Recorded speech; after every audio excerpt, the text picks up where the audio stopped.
ለመዳን ከጅምሩ ለመዳን ነው የተጠመቀው ወይስ ደግሞ ከዳንክ በኋላ ነው የተጠመቀው? ከዳንኩ በኋላ የተጠመቁት። ሰው ሳይድን እንዴት ተጠመቀ? ይሄ ያንተ ጎበዝ ልጅ አየህ፣ ይሄ ያንተ ትምህርት ነው። ቆይ ያዘው። ይሄ ያንተ ትምህርት ነው። ነው የኔ ትምህርት አይደለም አባት። የኔ ትምህርት ሳይሆን ያዝ አድርጎ ያንተ ትምህርት ነው አይደለ? ቆይ አንዴ ሚት አድርጎ ያዝ አድርጎና ወንድሜ አንተ የተቀበልከው ይሄ ነው። በቃ አንተ ይሄ ትምህርት ነው። አየህ ያንተ ትምህርት ይሄ ነው አይደል? አሁን ቅድም ያልኩ 40 ሺህ ዲኖሚኔሽኖች ናቸው። በጣም ብዙ አስተምህሮት አለ ያልኩ ይሄንን ነው። ያንተ ቤተ እምነት ማለት ከፕሮቴስታንቱ አንዱ ዲኖሚኔሽን ደግሞ አይ ለጥምቀት ለመዳን ነው ከጅምሩ አንድ ሰው ሳይጠመቅ አይድንም ብሎ የሚያምን አለ። መካነ ኢየሱስ ሳይጠመቅ አይ መዳን የለም ያሉ መካነ ኢየሱሶችን ታውቋቸዋል? አንድ ሰው ለመዳን ነው የሚጠመቀው ብሎ ነው የሚያምኑት። አንድ ሰው ለመዳን ነው ብሎ ነው የሚያስቡት። በዛ ላምንም እኔ መሰረክሶስ ነኝ። አሁን አየህ ለይ አሁን ካሉት ፕሮቴስታንቶች ዲኖሚኔሽኖች አንተ ኤምኬሲ ነህ፣ ሌላኛው ደግሞ መካነ ኢየሱስ ነው፣ ሌላኛው ደግሞ ቃለ ሕይወት ነው፣ ሌላኛው ደግሞ ሕይወት ብርሃን ነው፣ ሌላኛው ደግሞ ኦንሊ ጂሰስ። ያው ካውንስል አንድ ካውንስል ውስጥ የለንም ትላላችሁ፣ ግን ያው ናቸው። ሌላ ካውንስል እሺ፣ እየሰማኸኝ ነው? ፕሮቴስታንት እየሰማኸኝ ነው? እየሰማኸኝ ነው? ሆሊጅስ የምትላቸውን ነገሮች አውጣቸው። እኛን አያካትትም፣ እኛን አይመለከትም። እሺ ጎበዝ፣ በቃ ችግር የለውም። እና ግን ልክ ፕሮቴስታንት ዲኖሚኔሽኖች ውስጥ በጣም ብዙ ሴክቶች አሉ፣ በጣም ብዙ ዲኖሚኔሽኖች አሉ። ይሄ የአንተ ትምህርትና የመካነ ኢየሱስ ትምህርት ፈጽሞ እንዲህና እንዲህ ነው፣ አይገናኙም። ቢጠይቅ ከመካነ ኢየሱስ ምንም አንተ ክርስቲያን አይደለም ሲጀመር። ኤምኬሲ አወግዘዋለች። ኤምኬሲ መካነ ኢየሱስ ሉተራን አውግዞታል። ጭራሽ የህፃናት ጥምቀትን የማይቀበሉት የተወገዙ ናቸው ተብሎ ነው የተወገዛችሁ። እናንተ ማለት በነገራችን ላይ ካጠናውን አላቅም። ኤምኬሲ ከሆንክ ሜኖናይት ትባላላችሁ። ሜኖናይት ማለት ደግሞ ከአናባፕቲስት ናቸው። አናባፕቲስቶች ዳግም አጥማቂያን ተብሎ የሚጠሩ ናቸው። ዳግም አጥማቂያን ሉተራን ያወግዙታል። ኮንዴም እንዲያውም መናፍቃን ናቸው ብሎ ማለት ነው። ቃርበቅ መናፍቃን ናቸው ነው የሚላቸው። ስለዚህ በየትኛው ትምህርት የሚጠይቅ ለዛ ነው። ቀጥል። ጨረስክ? አንተ በአንተ አንደበት፣ በአንተ ንግግር፣ በአንተ እውቀትና በአንተ የንግግር ችሎታ ሊሆን ይችላል፣ ሊመስልህም ይችላል፣ ግን አይደለም። እኛ አንተ እንደምትለው አይነት ነገር አይደለም። እኛ መዳን በማንም በምንም የለም። እንደምትበት ዘንድ ከላይ ተሰጠን ኢየሱስ ክርስቶስ ብቻ ነው። ምንም አሁን አንተ ተናገርክ አይደል? እኔ ይኸውልህ እንድናገር እንትን ካልሰጠኸኝ መውጣት እችላለሁ። በዛ ክርክር አይደለም። አንዴ ስማኝ ለማወራው ነገር አንተም ስማኝ ማለት ነው። ቆይ እሺ፣ አለኝ ለማወራው ነገር ማስረጃ አቀርብልሃለሁ። አንተም ማስረጃ ታቀርብልኛለህ። አታቀርብልኝ። ያንተ ማስረጃ ለኔ አይጠቅመኝም። ያንተ ማስረጃ ለኔ አይጠቅመኝም። ለኔ አይጠቅመኝማ። ያንተ ማስረጃ አንተ ቤተ እምነት ገብቶሃል? የዳንኩት ዝምዬ በጭፍን አይደለም የዳንኩት። አውቄ በጣም ብዙ ነገር አውቄ ነው የዳንኩት። ሕፃን ሰውዬ ነው የዳንኩት እና አንተ እንደምትለው አይነት እሳቢ አይደለም ያለው። አንተ የምታውቀው ከውጭ ነው፣ እኛ ደግሞ ገብተን ያወቅነው ውስጥ ነው። ስለዚህ አንተ እንደምታወራ አይነት ነገር አይደለም። አንድ ማስረጃ እኔ እንደማወራው ካልሆነ እስቲ ማስረጃ። ለምሳሌ እኔ አሁን ምንድነው ያልኩ? አንተ መናፍቅ ነህ ትላለች መካነ ኢየሱስ። አይደለም ካልክ እስቲ ማስረጃን አቅርብልኝ።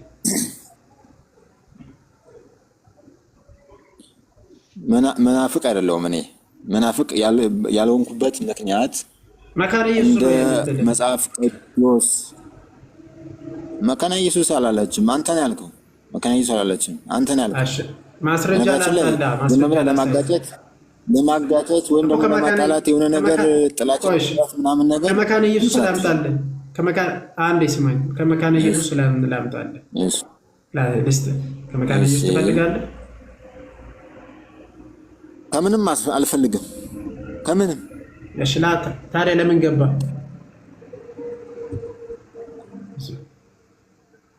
ምን ልትሰራ ነው የገባ ታዲያ? ከምንም አልፈልግም እና ምን ልትሰራ ነው የገባ? ምን ልታደርግ? ማስረጃ ላቅርብ አልፈልግም አልፈልግም እና ለምንድን ነው የገባው? ማስረጃን አይተህ ያቀረብኩልን ያንን ነው ወይስ አይደለም ለማለት ነው። እሺ ከሄፌም ማማን ነው እና አይነበብም ወንድም፣ ችግር የለውም። እና እኔ ያው ኦርቶዶክስ ነኝ። አንዳንድ ቀን ያው መንገድ ላይ ምናምን ተገናኝተን ያው ጴንጤዎች ምናምን ይሰብኩ የለ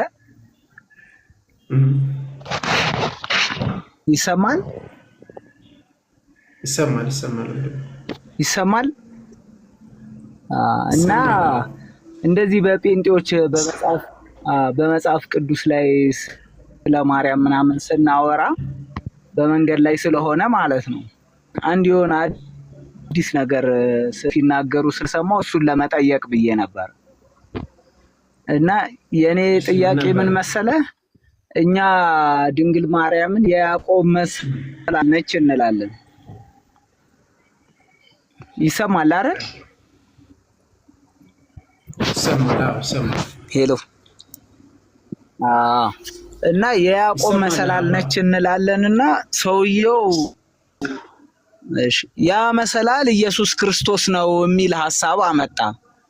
እኔ በመጽሐፍ ቅዱስ ማስመስከር እችላለሁ። ያ መሰላል ያዕቆብ በራእይ ያየው መሰላል ኢየሱስ ክርስቶስ ነው አለ። ከዛ እንደዚህ ብዬ ያው በኦርቶዶክስ ያለውን ሁኔታ ስነግረው እሱ ግን ያንን ያገናኘው ቀጥታ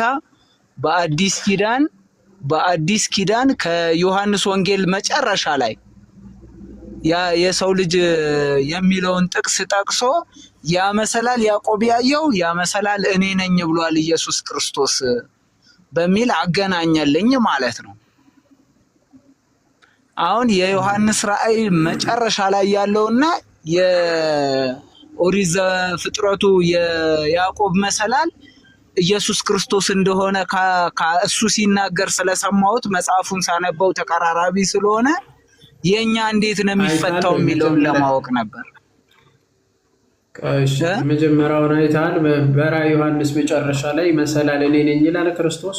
አይ ራእይ ዮሐንስ አይደለም፣ የዮሐንስ ወንጌል ምዕራፍ 1 መጨረሻ ላይ የዮሐንስ ወንጌል ምዕራፍ 1 መጨረሻ ላይ ነው እኔ መሰላል ነኝ ይላል እዛ ላይ።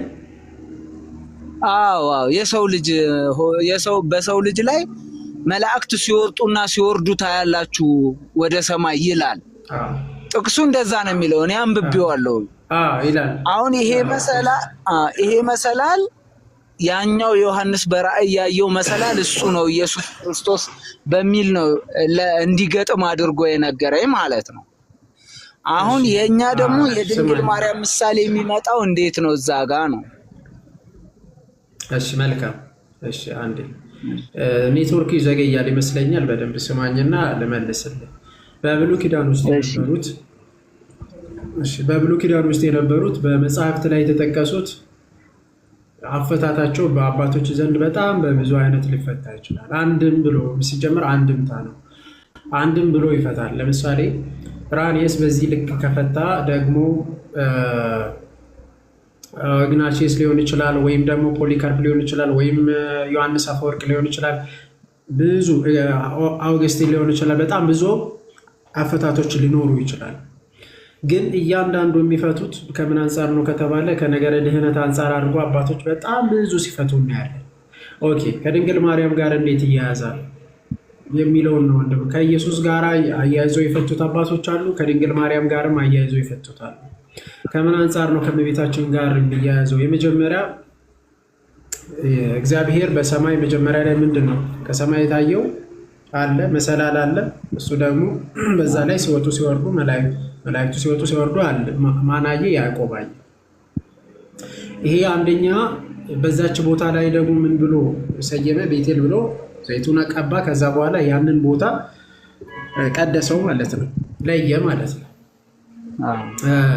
እንዴት ነው የሚታየው? ይሄ ሰውና እግዚአብሔር የተገናኝባት እመቤታችን ቅድስት ድንግል ማርያም፣ ሰውና እግዚአብሔር የተገናኘበት።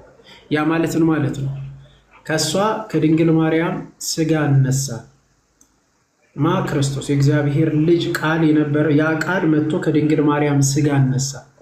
የሚገናኙበት በማን ማህፀን ነው ከተባለ በድንግል ማርያም ማህፀን ነው ስጋና መለኮት የተዋሃዱት። ኦኬ ታዲያ የመለኮትና ስጋ በእመቤታችን ማህፀን እያለ ክርስቶስ ምስጋናው የቅዱሳን መላእክት ተቋርጦበታል? አይቋረጥበትም። በጣም ጥሩ። ስለዚህ ሊቋረጥም አይችልም። ምስጋና የሚያቀርቡበት ምን መሰላል አንድም ምን የሚያገናኝ ነው መሰላል ማለት የሆነ ነገርና አይደለ ከፍታ የሆነ ነገር ምን የምናደርግበት ምን ወጣበት አይደል ወተን የምንገናኝበት ነው። ስለዚህ እግዚአብሔር ወደ ሰው ለመምጣት መሰላል ያደረገው መንገድ ያደረገው ማንን ነው? ወደ ሰው ልጅ ለመምጣት አሁን አንተ ባልከውማ በድንግል ማርያም ነው የሚሆነው። ድንግል ማርያም ጋር ነው የሚሆነው ማለት ነው። እሱ እኮ ግልጽ ነው። እኔ አሁን እንደ አንድ ኦርቶዶክስ ስለሆነ ማወራ ኢንፎርሜሽኑ አለኝ እኮ በኦርቶዶክስ ኢንፎርሜሽኑ አለኝ። እኔ አሁን ይችን ነገር በኦርቶዶክስ ሳልሰማት ስለቆየው ነው ትንሽ የቆረቆረኝ። ገብቶሃል? በኢየሱስ ክርስቶስ ሰምቼው አላውቅም። ምን መሰለ ለኢየሱስ ክርስቶስ ይፈታል ቃል በቃል አባቶቻችን ይፈታሉ። በነቢያቶች በትንቢት የተጻፉት በጣም በብዙ አይነት ሲፈታ፣ ለቤተ ክርስቲያን ሲፈታ፣ ለእመቤታችን ሲፈታ፣ ለክርስቶስ ሲፈታ ልናይ እንችላለን። እንዲሁም ለመስቀሉም ጭምር ሊፈታ ይችላል። ለመስቀሉም ሲፈቱ አባቶቻችን እናያለን። ማለት ያንተ የኛ እውቀት ውስን ስለሆነ እንደ አዲስ ሊቆረቁረን አይገባም። በቤተ ክርስቲያን ውስጥ ግን እንዴት ይታያል ይሄ ነገር? ይህ ሰው እንዲህ ብሎ ነው ያለኝ ከኢየሱስ አንጻር እንትን አለኝ እና ስለዚህ በቤተ ክርስቲያን ውስጥ የለም ማለት ነው አለ። ለእመቤታችን የሚነገርበት ወይ አለ፣ እንዲሁም ደግሞ ለክርስቶስ የሚነገርበት ወይ አለ። ለመስቀሉም የሚነገርበትና ለቤተ ክርስቲያን የሚነገርበት ምንድነው? ከመሰረቱ ነው ያልኩ መሰላል አሻጋሪ ነው።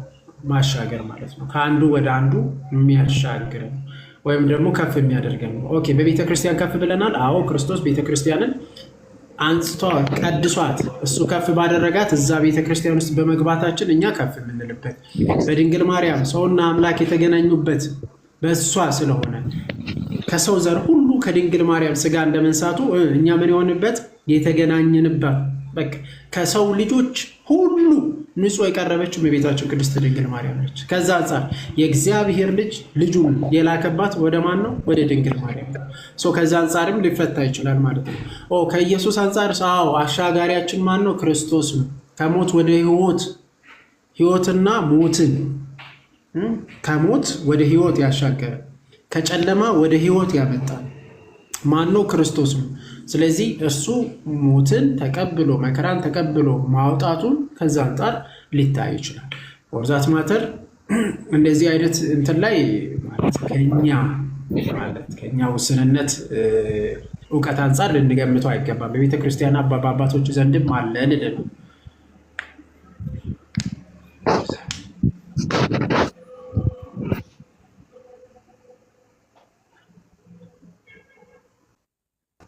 አፌ መጣልህ አለ። አዎ አለ። ስለዚህ ሊጨንቅ አይገባም። ከቻልክ ደግሞ እንግሊዘኛ ትችላለህ። አፌ እንግሊዘኛ ማንበብ ምናምን ትችላለህ? አይ በደንብ አልችልም። ያው አልፎ አልፎ ዋው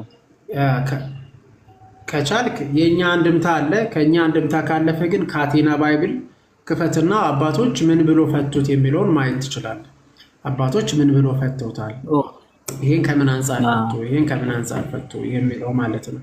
እሱን እንድታይ ማለት በአባቶች አንጻር በጣም ብዙ ስነ አፈታት ስላለ የኛ አለ፣ የካፕቲክ አሌክሳንደሪያ አለ፣ እንዲሁም ደግሞ የአንጾኪያ ቤተክርስቲያን አለ። የስነ አፈታት የተለያየ ስለሆነ ግን አዘይንድ ኮንሰፕቱ ምንድነው? ኮንሰፕቱ ነገረ ድህነት ጋር የሚያያዝ ሆኖ ነው አብዛኛው የሚፈቱት። በቃ ከድንግል ማርያም አንጻር ሊፈቱ ይችላሉ፣ ከኢየሱስ አንጻር ሊፈታ ይችላል፣ ከመስቀል አንጻር እንዲሁም ደግሞ ከቤተ ክርስቲያን አንጻር ይፈታሉ አባቶች። ሶ ዊ አክሴፕት ዛት ይሄ የስነ አፈታት እንትን ስለሆነ ምንም ሊያስጨንቅም የሚገባ አይደለም ወንድሜ። ካቴና ባይብል ነው ያልከኝ? ካቴና ባይብል ነው ያልከኝ? አዎ ካቴና ባይብል የሚለውን አውርድና ኢርሊ ቸርች ፋዘሮች እንዴት ተረጎሙ የሚለውን ታገኛለህ። ሁሉንም ቨርስስ ማለት ነው። እያንዳንዱ ቨርስ ባይ ቨርስ አለ። እሺ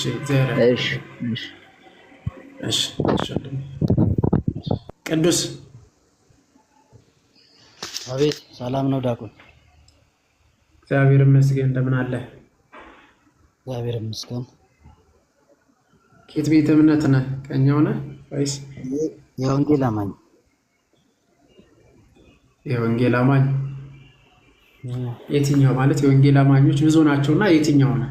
ከየትኛው? ሙሉ ወንጌል። ኦኬ፣ ከሙሉ ወንጌል ጴንጤቆስጣል ማለት ነው አይደል? ጴንጤቆስጣል ካሪስማቲክ ሙቭመንትን የሚቀበሉ የመጀመሪያዎቹ በነገራችን ላይ ሙሉ ወንጌሎች ናቸው። እና ልዩነታችን እዚህ ላይ እንደተጻፈ አብዛኛው ለክርስቲያኖች ነው ይሄ የተጻፈው። አክቹዋሊ በዋናነት የድንግል ማርያም ምልጃ ነው ወይ ያለያየን ከተባለ ነው። በዋናነት በመሰረታዊነት የድንግል ማርያም ምልጃ አይደለም። ኦኬ፣ ታዲያስ ነገረ ክርስቶስ ወይም ደግሞ የክርስቶስ አስተምህሮት ላይ የተለያየን፣ በእምነት ላይ የተለያየን። አንተ ለምሳሌ በክርስቶስ አስተምህሮ ውስጥ የጌታ ስጋና ደም እውነተኛ ጌታ ስጋና ደም ብለህ ትቀበላለህ? አዎ፣ የጌታ ስጋና ደም እውነተኛ ስጋና ደም ነው። ትክክል ነው።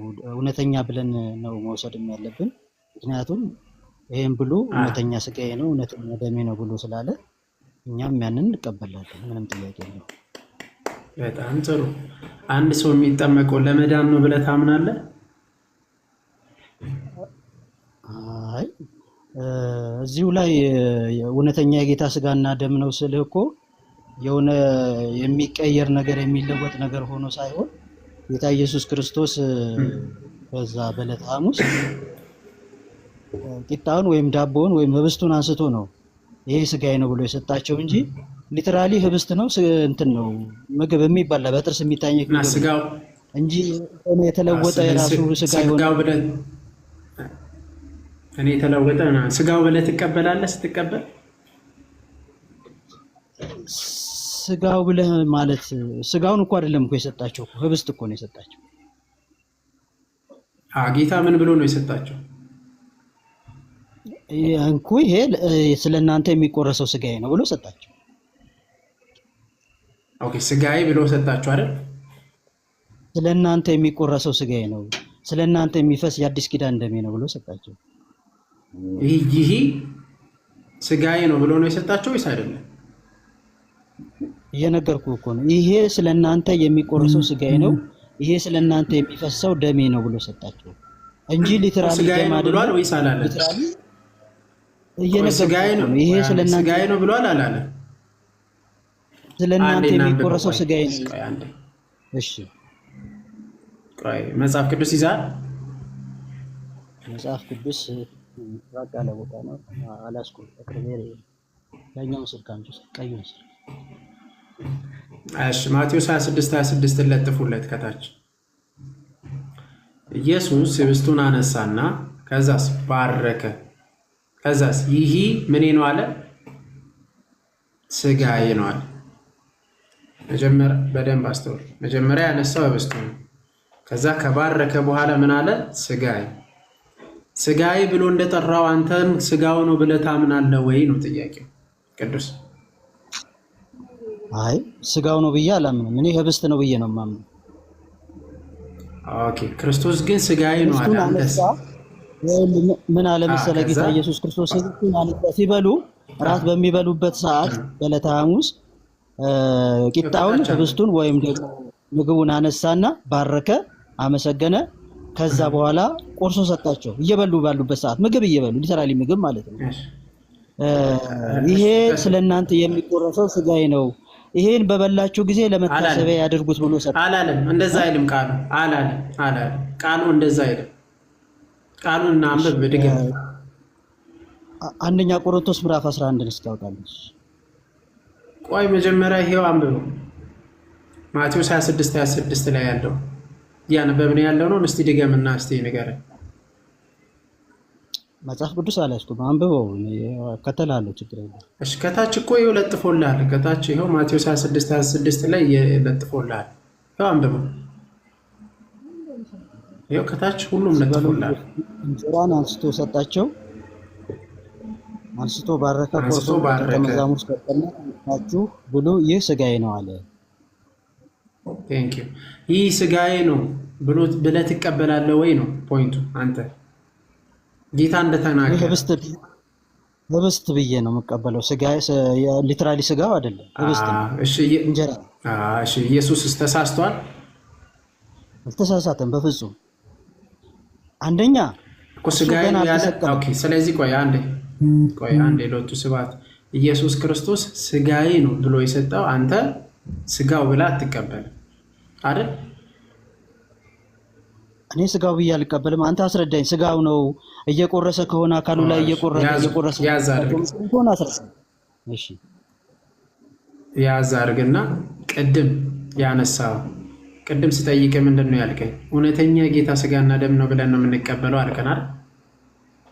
በቀራኒዮ መስቀል ላይ የፈሰሰው ደሙና በቀራኒዮ መስቀል ላይ የተቆረሰው ስጋው ምሳሌ፣ ያኛው የፈሰሰው ደሙ የተቆረሰው ያ መከራ ያየ በጅራፍ የተገረፈው ስጋው እውነተኛ ነው፣ ምንም ጥያቄ የለውም። ያን ነው እውነተኛ ያልኩት። እውነተኛ የሚለው እምበላው እሱ እውነተኛ ነው፣ ትክክል ነው። እምበላው ግን ህብስት ነው፣ እንጀራ ነው። እሱም እኮ ሲበሉ ራት በሚበሉ ቆይ አንዴ ስለዚህ ስትበላ ያ የጌታ ስጋና ደም ማለት የምትበላ ህብስትና ወይ ከጌታ ስጋና ደም ጋር ህብረት ያለው ብለህ አንድ ነው ብለህ ታምናለህ? አዎ በደንብ 100%። ኦኬ ስለዚህ ስጋውና ደሙን ትቀበላለህ? በዛ ውስጥ ማለት ስጋውና ደሙን ትቀበላለህ ማለት እኮ ህብረት አለው አልከኝ አይደል? አንድ ነው አልከኝ አይደል? ህብረት አለው አንድ ነው ሳይሆን ህብረት አለው ማለት እኮ አንድ አይነት ነው። አንድ ነው ማለት እኮ አይደለም። ምን ማለት ነው ህብረት አለው ማለት ምንድነው? ልክ ለምሳሌ ወይኑን ስጠጣ ከጌታ ስጋና ደም ጋራ ህብረት አለው፣ አንድነት አለው። ስጋውን ደሙን እየጠጣሁ ነው አይነት ነገር እኮ አንድ ነው ያልከኝ እኮ መልሰህ አንድ ነው ያልከኝ። ህብረት አለው ማለት ነው ማለት ነው ሳይሆን ህብረት አለው። እኔና ለምሳሌ እኮ ምን ማለት ነው? ዳቁን አንተና እኔ ህብረት አለን ብዬ ስል አንድ ነን ማለት አይደለም። እንለያያለን ግን ህብረት አለ። ምን ማለት ነው? ምንድን ነው ህብረታቸው? ምሳሌ እያነሳ ያለው እንደዛ እያለ ነው። ማን ነው እንደዛ ብሎ ይፈታል? ቆይስ ማን ነው እንደዛ ብሎ ይፈታል? አንድነት ህብረት ማለት አንድነት ከጌታ ስጋና ደም ጋራ ማለት ከጌታ ስጋ ጋራ አንድ ወይም ህብረት ያለው ምን ቆርሶ የበረከት ጽዋ አይደለምን ብሎ ቃል በቃል የሚጠይቀው ጳውሎስ ቃል በቃል ነው የሚጠይቃቸው በጥያቄ እንትን መልክ እንዲያው የምንቆርሶ የበረከት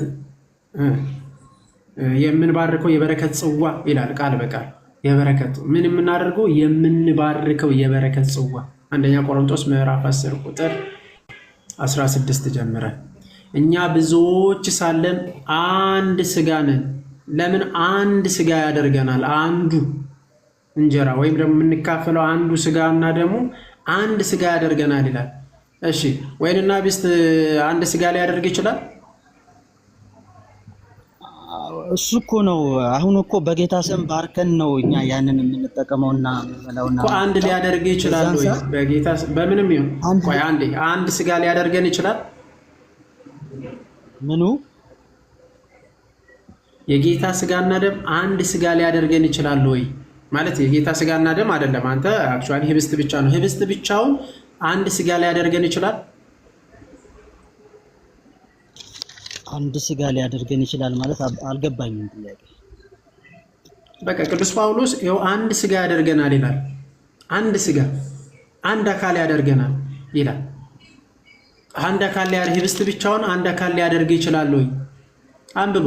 አንደኛ ቆሮንቶስ ምዕራፍ 10 ቁጥር 16 ህብረት ማለት እኮ እሱ እኮ ነው። ህብረት አለ ከጌታ ደምና ስጋ ጋር ህብረት አለው ሲል እኮ ህብረት አለው ማለት ነው። ጥያቄ እኔ ያልኩ እሺ ያዛል እኔ ያልኩ እየጠየቅኩ ያለው የህብስቱ ብቻውን አንድ ስጋ ሊያደርገን ይችላል ወይ ወይም አንድ አካል ሊያደርገን ይችላል?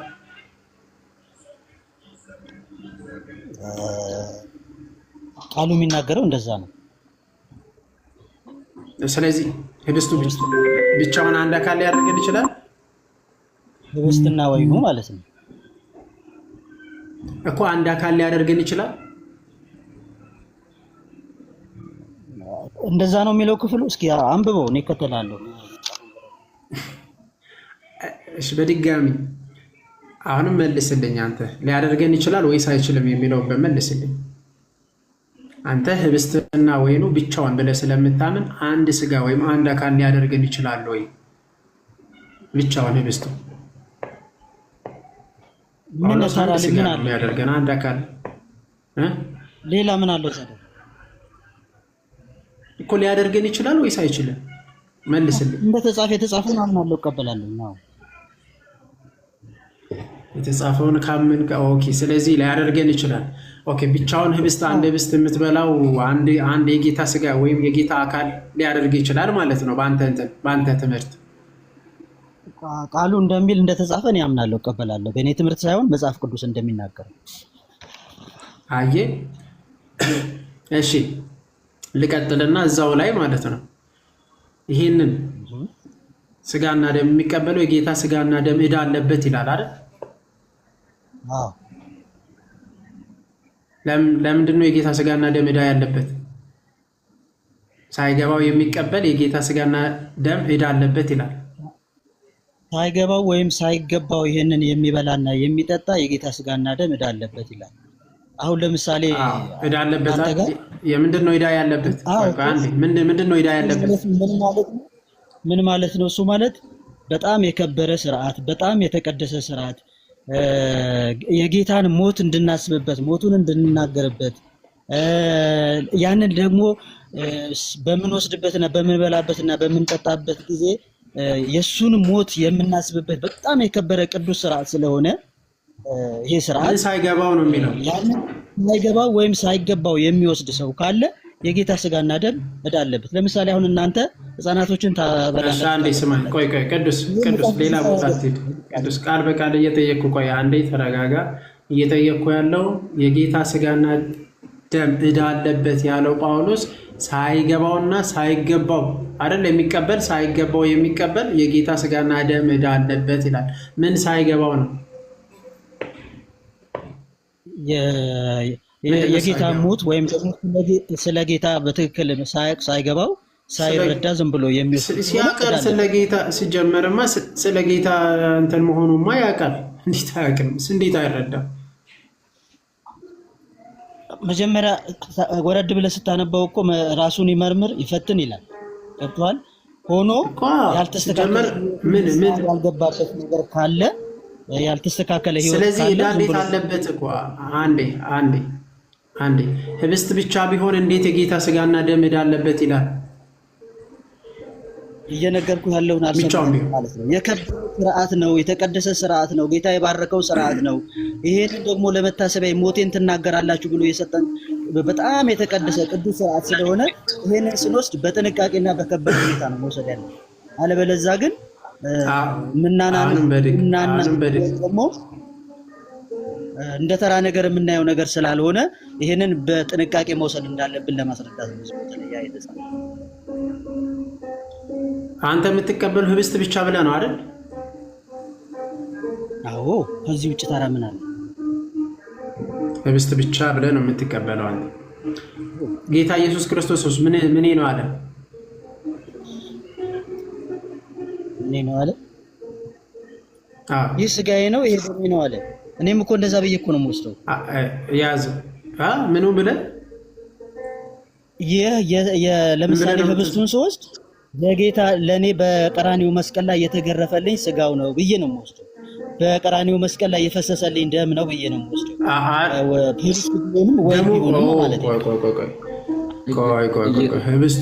ህብስቱን አንዴ ደገምልኝ። ህብስት ነው። ህብስት መሆኑን አውቃለሁኝ። ምንም ጥያቄ የለውም። ህብስት ነው የምበላው፣ በጥርስ የሚበላ ምግብ ነው። ህብስት ነው። ህብስቱ ግን ቀራንዮ መስቀል ላይ ለእኔ የተቆረሰልኝ ስጋው ነው። ይሄ የስጋው ምሳሌ ነው ብዬ ነው የምወስደው የምቀበለው ያንን ማለት ነው። አምጣልኝ እስቲ የስጋው ምሳሌ የሚል አንድ ጥቅስ አምጣልኝ እስቲ። ህብስት ስበላ ታዲያ ስጋውን እየበላሁ ነው ብዬ እኔ እንዴት ያልተጻፈው የሌለው ነገር እንዴት ላምን ይችላል?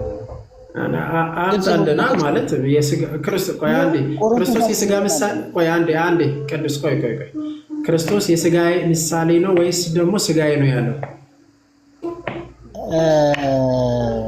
ምንድነው ባርኮ የሰጣቸው? አሁንም በድጋሚ ክርስቶስ ባረከ፣ ህብስቱን አነሳ፣ ባረከ፣ ስጋዬ አለ። ስለዚህ ክርስቶስ ስጋዬ ነው ወይስ የስጋዬ ምሳሌ ነው አለ? ህብስት እኮ ስጋ ሊሆን አይችልም እኮ። ህብስት ነው በቃ። ምንም እኮ ምሳሌ ቢልም ባይልም እኮ እኔ እንደዛ ብዬ ነው የምቀበለው። ቅዱስ ይሄ የአንተ እምነት ነው። አሁን እኔ የአንተ እምነት ነው። ይሄ የአንተ እምነትን እዛ አስቀምጥና ክርስቶስ ያለውን ንገረን እስቲ። ክርስቶስ ያለው ይሄ ስጋዬ ነው ያለው ወይስ ደግሞ የስጋዬ ምሳሌ ነው ያለው? ስጋዬ ነው ያለው። እሺ አንተስ ምንድን ነው የምትለው? እኔ ስጋው ነው እኔም ስጋው ነው የምለው። አንተም ስጋው ነው ብለህ ትቀበላለህ? አዎ። እሺ ስጋው በመሆኑ ምን ይሰጥሃል አንተ? መታሰቢያ ነው። እንደገና ደግሞ ሞቱን እንድናገር ያደርገኝ። አንዴ ቅዱስ ምን ይሰጥሃል? ምንድን ነው የሚያስገኛል? ምንም የሚያስገኝልኝ ነገር የለም። መታሰቢያ ሞቱን እንዳስብበት ያደርገኛል። ሳይሲት በቃ አንዴ ሚዩት አድርግልኝና ሚዩት አድርገውና ያው ምኑ ነው የሚቀበለው አለ? ስጋውን ነው የሚቀበለው አለ። የስጋው ምሳሌ ወይስ ስጋውን ስለው አይ ስጋውን ነው አለ። ከዛ ምን ያደርግልኝ? ስጋውን አድርግልኝ። ቆይ አንዴ የምትቀበለው ምኑን ነው? የስጋው ምሳሌ ነው እንጂ ስጋውን አይደለም። አሻምታልና ጥቅስ ቅዱስ አንተ አወዛገብከን ወይ ስጋው ነው በለን ወይ የስጋው ምሳሌ በለን። አንድ ላይ ቆም አዳምጠኝ። እሺ አንድ ጊዜ አዳምጠኝ። ምንድነው ጳውሎስ ሲናገር ማነው ጌታ ኢየሱስ ራሱ ክርስቶስ ሲናገር ምንድነው ያለው? ምግብ በሚበሉበት ራት በሚበሉበት ሰዓት እንጀራን አነሳ፣ አመሰገነ፣ ቆርሶ ሰጣቸው። እንካችሁ ይሄንን ብሉ፣ ይህ ስጋዬ ነው፣ ይሄንን ለመታሰቢያ አድርጉት አላቸው ይላል። አንስቶ የሰጣቸው ምንድነው? ምግብ በሚበሉበት ሰዓት ሊትራሊ እንጀራ ነው ምግብ ነው አንስቶ የሰጣቸው። ይቀየራል ወይም ይለወጣል ወይም ስጋዬ ይሆናል ብሎ አይደለም የሰጣቸው። እንጀራን ሲሰጣቸው ስጋውን አድርጎ እንዲቆጥሩ አድርጎ ሰጣቸው። አለቀ። እሺ ቅዱስ እየሰማኝ ነው? አሁንም በድጋሚ ክርስቶስ ሲሰጣቸው የመጨረሻ ጥያቄ ነው የሚጠይቀው። ክርስቶስ አቡሻ ትቀጥላለሽ? ይቅርታ። አሁንም በድጋሚ የሚጠይቀው አንድ ጥያቄ ብቻ ነው። ክርስቶስ የስጋው ምሳሌ ነው ወይስ ደግሞ ስጋዬ ብሎ ነው የሰጠን? ስጋዬ ነው ብሎ ነው የሰጣቸው። በጣም ጥሩ። አንተስ የስጋው ምሳሌ ብለህ ነው የምትቀበለው ወይስ ስጋው ነው ብለህ ነው የምትቀበለው? ዳቁን ምኑን ነው የሰጣቸው? ምኑን ነው የሰጣቸው? አሁንም በድጋሚ ህብስቱን አነሳ፣ ባረከ፣ ይህ ስጋዬ ነው ብሎ ሰጣቸው። ስለዚህ እኔ እየጠየቅኩ ያለው ስጋዬ ነው ብሎ የሰጣቸው ወይስ ደግሞ የስጋ ምሳሌ ነው ብሎ ነው የሰጣቸው? ገባኝ እኮ መልስልኝ። ምኑን ነው የሰጣቸው? ስጋዬ አለ ክርስቶስ። ይንኩ ስጋዬ አለ። ስጋዬ ነው ያለው። አዎ ክርስቶስ። አዎ እኮ የሰጣቸው ስጋውን ነው ወይስ ህብስት ነው? ወደዚህ ክርስቶስ ስጋዬ አለ፣ ስጋውን ነው። እሺ ቀጥሎ በቃ ብቻ። እሺ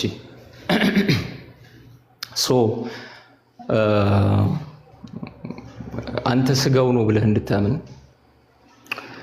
ክርስቶስ ከራሱ ሰውነት ላይ መስጠት ነበረበት ነው። ኦፍኮርስ ራሴን አላታልልማ። የሰጣቸው እንጀራ ነው፣ ህብስት ነው። ለዛውም ምግብ በሚመገቡበት ራት በሚበሉበት ሰዓት እንጀራን አነሳ፣ አመሰገነ፣ ቆርሶ ሰጣቸው። እንካችሁ ይሄ ስጋዬ ነው፣ ለእናንተ የሚቆረሰው ስጋዬ ነው፣ ይህንን ለመታሰቢያ ያደርጉት፣ ሞት እስከመጣ ድረስ ሞቴን ትናገራላችሁ ብሎ ሰጣቸው። ሌሎች ፊቸሪንጎችን ተውና የምታምነውን እምነት ለምን እንደምታምን ትነግረኛለህ። ምን ችግር የለውም። ስጋዬ ነው ቢልም የተነሳውና የባረከው ግን ህብስት ስለሆነ ስጋ አይደለም ነው።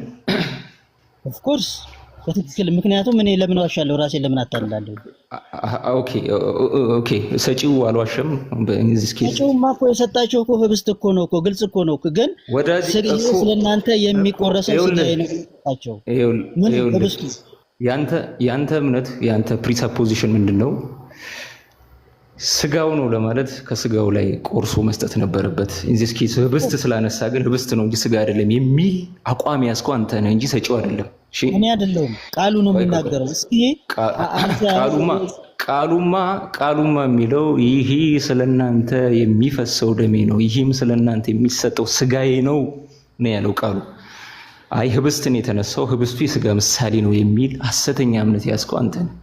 አርጊው እያርክ ያለው ያነሳውና የባረከው ህብስቱን ስለሆነ ህብስት ነው እንጂ ስጋ አይባልም ነው ያንተ እምነት። ይሄ ነው። ይሄ ኮምፕሊትሊ ከመጽሐፉ ካታጎሪ ነው የሚያወጣህ አንተ። የትኛው መጽሐፍ ካታጎሪ? እስኪ አንተ እሺ፣ እኔ አሁን ልስማ አንተና በትህትና ንገረኝና ስጋውን ማን ነው ህብስቱ እዚህ ቦታ ላይ ተቀይሮ ስጋ ይሆናል፣ እዚህ ቦታ ላይ ተቀይሮ ደም ይሆናል ሊትራሊ የሚል የመጽሐፍ ቅዱስ ክፍል ካለ ወይም ደግሞ አንተ የተረዳህበት ሐሳብ ካለ ለኔ ያስረዳኝና ሊል ያስፈልገው አንድ ጊዜ ኬዝ ክሎዝ አድርጎታል። ስጋዬ ነው ብሎታል። አንተ ግን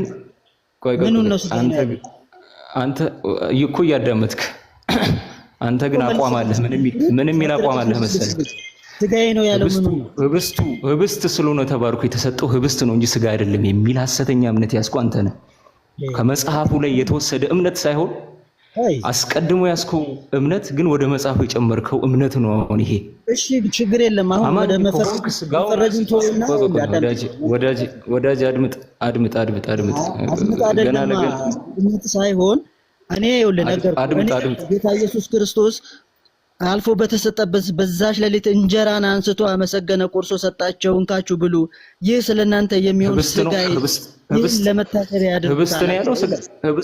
ህብስት ነው ስጋው ነው። ቆሮንቶስ 11 ቆሮንቶስ ህብስት ነው ስጋው ነው። ህብስት ነው አንስቶ የሰጣቸው ህብስት ነው። ስለዚህ የመጽሐፍ ቅዱስ አማኝ አይደለህም፣ መከራከርም የለብህ። ምክንያቱም አምነዋለሁ በምትለው መጽሐፍ ላይ የተባለው ባርኮ ቆርሶ ሲሰጣቸው ስጋዬ ነው የሚፈሰው ደሜ ነው ነው ያላቸው። ስለዚህ አንተ ከመጽሐፉ ያልወጣ የግል አቋምህን ይዘህ መቀጠል ትችላለህ ማለት ነው። አሁን አንተ ወደ መፈረጅ እንጂ የገባኸው መጽሐፉ እንደዚህ ይላል፣ እዚህ ቦታ ላይ ተለውጦ ህብስቱ ስጋ ይሆናል፣ ወይኑ ደግሞ ደም ይሆናል ብለህ ልታስረዳኝ አንድም ቦታ አልቻልክም። ነገር ግን አንተ ራስህ ያልከው የሆነ ካለ ያንን እምነት እኔ ስላልተቀበልኩኝ ወደ መፈረጁ አይነት ነገር ላሳይ ነው።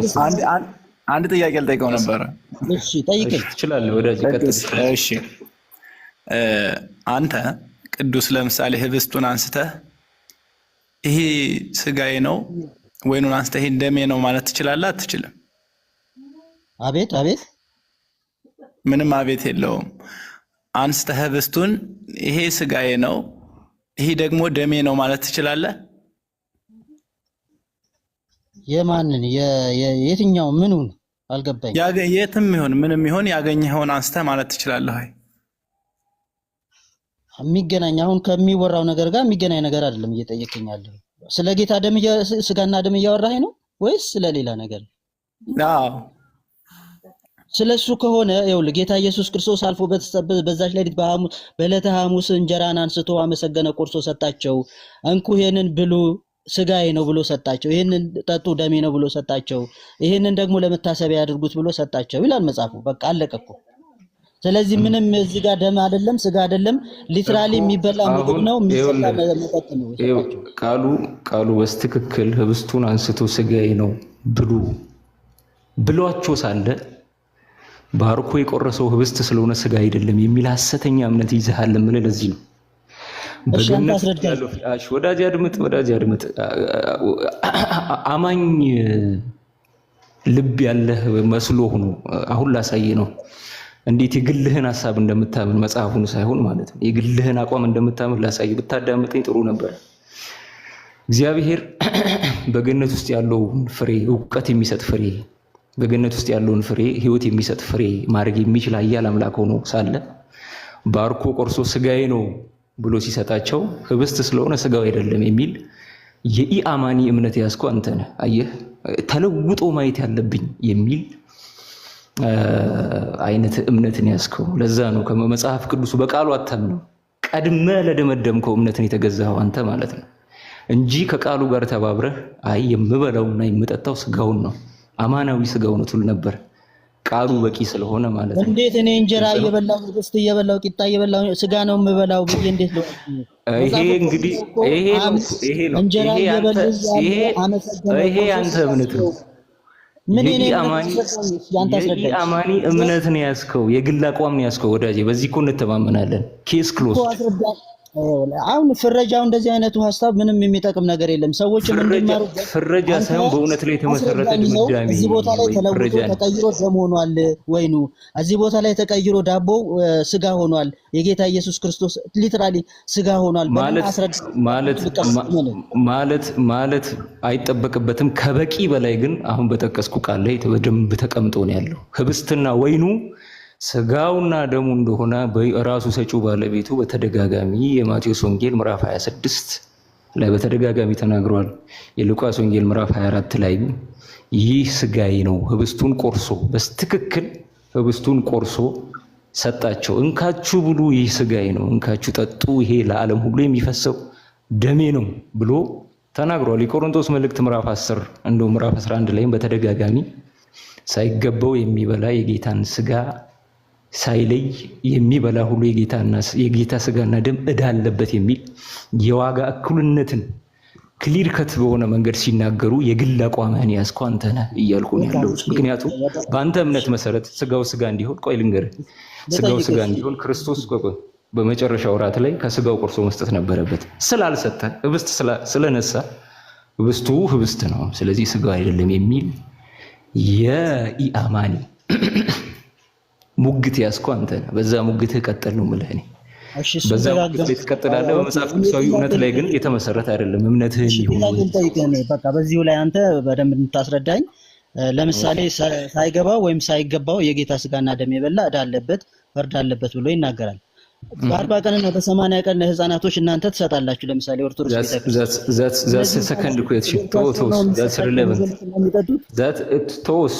እሱ ገና በአማናዊነቱ ስታምን ወደዛ መሄድ እንችላለን። ገና ለገና መጽሐፍ ቅዱሳዊ ያልሆነ የግል እምነት በዛ ላይ ቆመን ሌላ ጥያቄ ሌላ ጥያቄ ልጠይቅ። እሱን ተወው በቃ።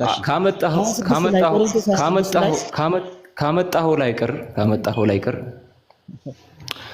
ምሳሌያዊ የሆነ ነገር አማናዊ ለሆነ ነገር ተመሳሳይ ዋጋ አለው። ምን አልከኝ? የጌታ ስጋና ደም ምሳሌያዊ ነው። አዎ ቅጣቱ ግን አማናዊ ነው አይደለም? ማለትም የጌታ ስጋና ደም ዕዳ አለበት ሲል የምሳሌያዊው ነው የአማናዊው ነው በአንተ እምነት መሰረት? ሳይገባው ወይም ሳይገባው የሚወስድ ከሆነ ለምሳሌ እንደናንተ ለህፃናቶች ምንም ለማያውቁ ጨቅላ ህፃናቶች የሚሰጥ ከሆነ ደግሞ ላልተረዱት ሰዎች ነው የሚሰጠው። ስለዚህ እነዚህ ህፃናቶች ፍርድ አለባቸው ማለት ነው። እንደዛ ማለት እኮ ነው። ምንም ሳታውቅ እንትን አትበል ወዳጄ፣ ሌላ ነገር አታውራ። ወደዛ እንሄዳለን አስፈላጊ ከሆነ ማለት እኮ ይሄ እኮ ነው እኮ ሌላ ትርጉም የለውም እኮ። አንድ ላላመነ ሰው ጥያቄው የተጠየቀውን ጥያቄ ገብቶሃል? በደንብ ገብቶኛል እኮ አይ ስላልገባህ ድጋሚ ሪፍሬዝ ላድርግልህ። አንተ ምሳሌያዊ ብለህ ነው የምታምነው አይደለ?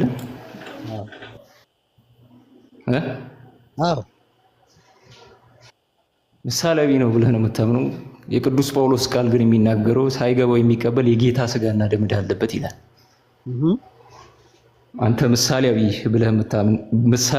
ብለህ የምታምን ግን ኩነኔው ግን አማናዊ ነው። የጌታ ስጋና ደምን እንደ ማርከስና ለአመፃ እንደመጠቀም ነው የጌታ ስጋና ደምን። ስለዚህ ኩነኔው አማናዊና ፍጹም ነው ይላል አሁን የኔ ጥያቄ የሚሆነው ምሳሌያዊ የሆነ ነገር ኢንትሪንሲክ ቫልዩ ስጋና ደም የሚሆን ኢንትሪንሲክ ቫልዩ የሌለው ነገር እንዴት የስጋና የደሙን ያክል ዋጋ ሊኖረው ቻለ ነው የኔ ጥያቄ። እኔ የማይጠቅም ነገር ነው ምሳሌያዊ ስለሆነ በቃ ዝም ብሎ ተራ ነገር ነው ብዬ እኔ አልተናገርኩም። ቅድም ከዳቁን ጋር ሳወራ ነበር። በጣም የከበረ ስርዓት ነው። ጌታም እስኪመጣ ድረስ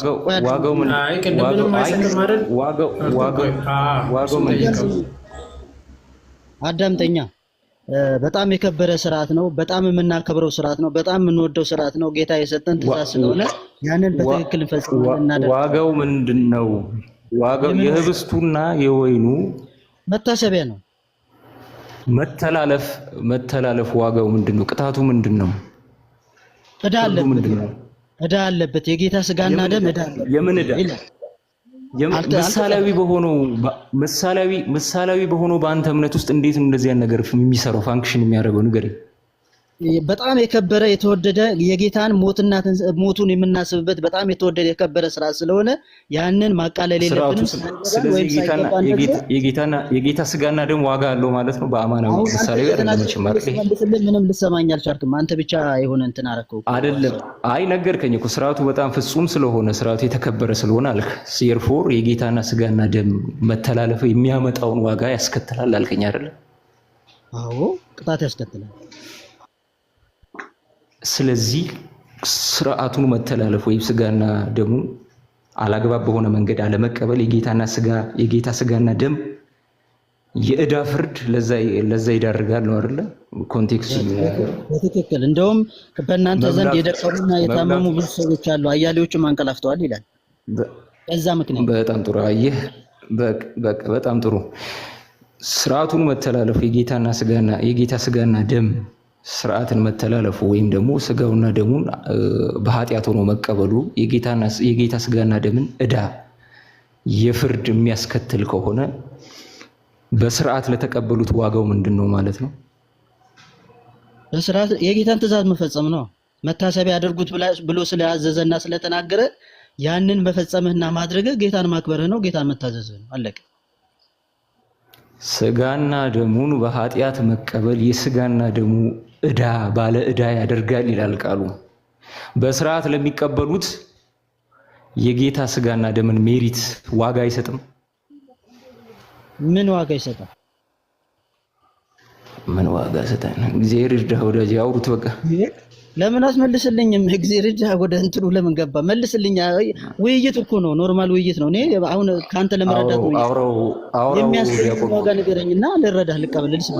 እሺ በቃ ቅዱስ አንዴ፣ ቅዱስ እየሰማኝ ነው? አዎ እየሰማሁ።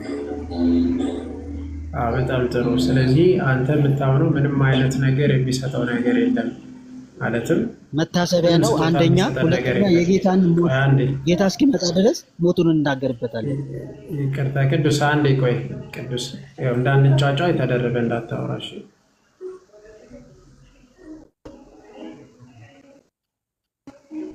ተደረበ አታወራኝ። ልክ ስጨርስ አንተ ታወራለህ። እሺ ያኔ ነው በስርዓት ታወራ የሚባለው። ስለዚህ ተረጋግተህ ለማውራት ሞክር። ስጨርስ የመጀመሪያው አንተ የምታስበው ምንድን ነው? አሁን የሚሰጥ ስጦታ ምንድን ነው? ለምሳሌ ምንድን ነው ስጦታ የሚሰጥ? ምንም አይነት ቅድም ብለኸኛል አይደል? ምንም አይነት የሚሰጥ ነገር የለም። ተስማማ? መጽሐፉ ላይ መጽሐፍ ቅዱስ ላይ እንግዲህ ሉቃስም ማርቆስም አንደኛ ቆሮንቶስንም ሳነብ ሞቱን እንድንናገርበት እንደገና ደግሞ መታሰቢያ እንደሆነ ብቻ ነው የሚናገረው።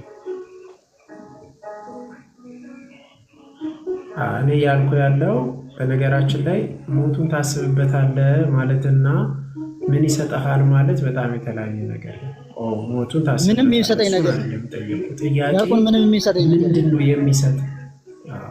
ምንም የሚሰጠኝ ነገር ከዚያ ያለፈ ነው። ያዝልኝ ፖይንት። እሺ በቃ ሚዩት አድርጉ። ሰማሁ። እሺ ትልቁ ነገር እንደሰማችሁት ነው። አሁን ቆይ አንዴ እታች ያሉትን መልእክት ላስተላልፍ አንድ ጊዜ። እሺ ትልቁ ከፕሮቴስታንት ጋር ያለየን ነው። ከእመቤታችን ምልጃ ባሻገር የመጀመሪያው መሰረቱ ምንድን ነው ማለት ነው? የጌታ ስጋና ደም መካዳቸው ነው። እውነተኛ የጌታ ስጋና ደም እነሱ አይቀበሉም። ምንም ይሄው አይሰጠኝም ይላል ወንድማችን፣ እንደሰማችሁት ነው። እሺ በቃ ምንም አይነት ነገር ምንም የሚሰጠኝ ነገር የለም ምን የጌታ ስጋና ደም ብሎ ነው የሚያምነው ወንድማችን። እንደ ምስክርነት የያዙና እኛ ትልቁ ልዩነታችን ይኸው ጌታን ራሱ አይቀበሉትም ከኛ አንጻር። በቃ ይኸው የጌታ ስጋና ደም የማይቀበል ቢኖር እርሱ ከኛ ወገን አይደለም። ምንፍቅና የምንለው ይህንን ነው መጀመሪያ። እሺ አደራችሁ ይህንን የያዙልኝ። ብዙ ጊዜ እንደ ልዩነት በጣም እንትን የምታደርጉት ይህንን ኮንሰፕት እንድትይዙልን ነው። አሁን መቀጠል እንችላለን። ቅዱስ ወደ አንተ ልመለስና ዮሐንስ እስቲ መጽሐፍ ቅዱስ ይዛል አላስኩም ማለት ዮሐንስ ምዕራፍ 6 ቁጥር 53 አውጦለት እስቲ ነው 26 እንደው ሌላ ቦታ ለምን እንሄዳለን? 26 ድጋሚ ለጥፉለት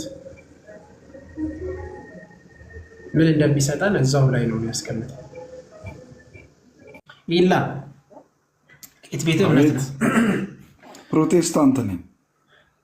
የትኛው ዲኖሚኔሽን? ቃለ ሕይወት።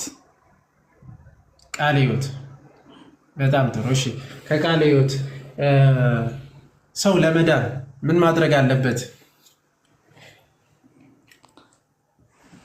በልጁ በክርስቶስ ኢየሱስ ማመን ብቻ ማመን ብቻ። መልካም ስራዎች፣ የጽድቅ ስራዎች የላ አልጠየኩም።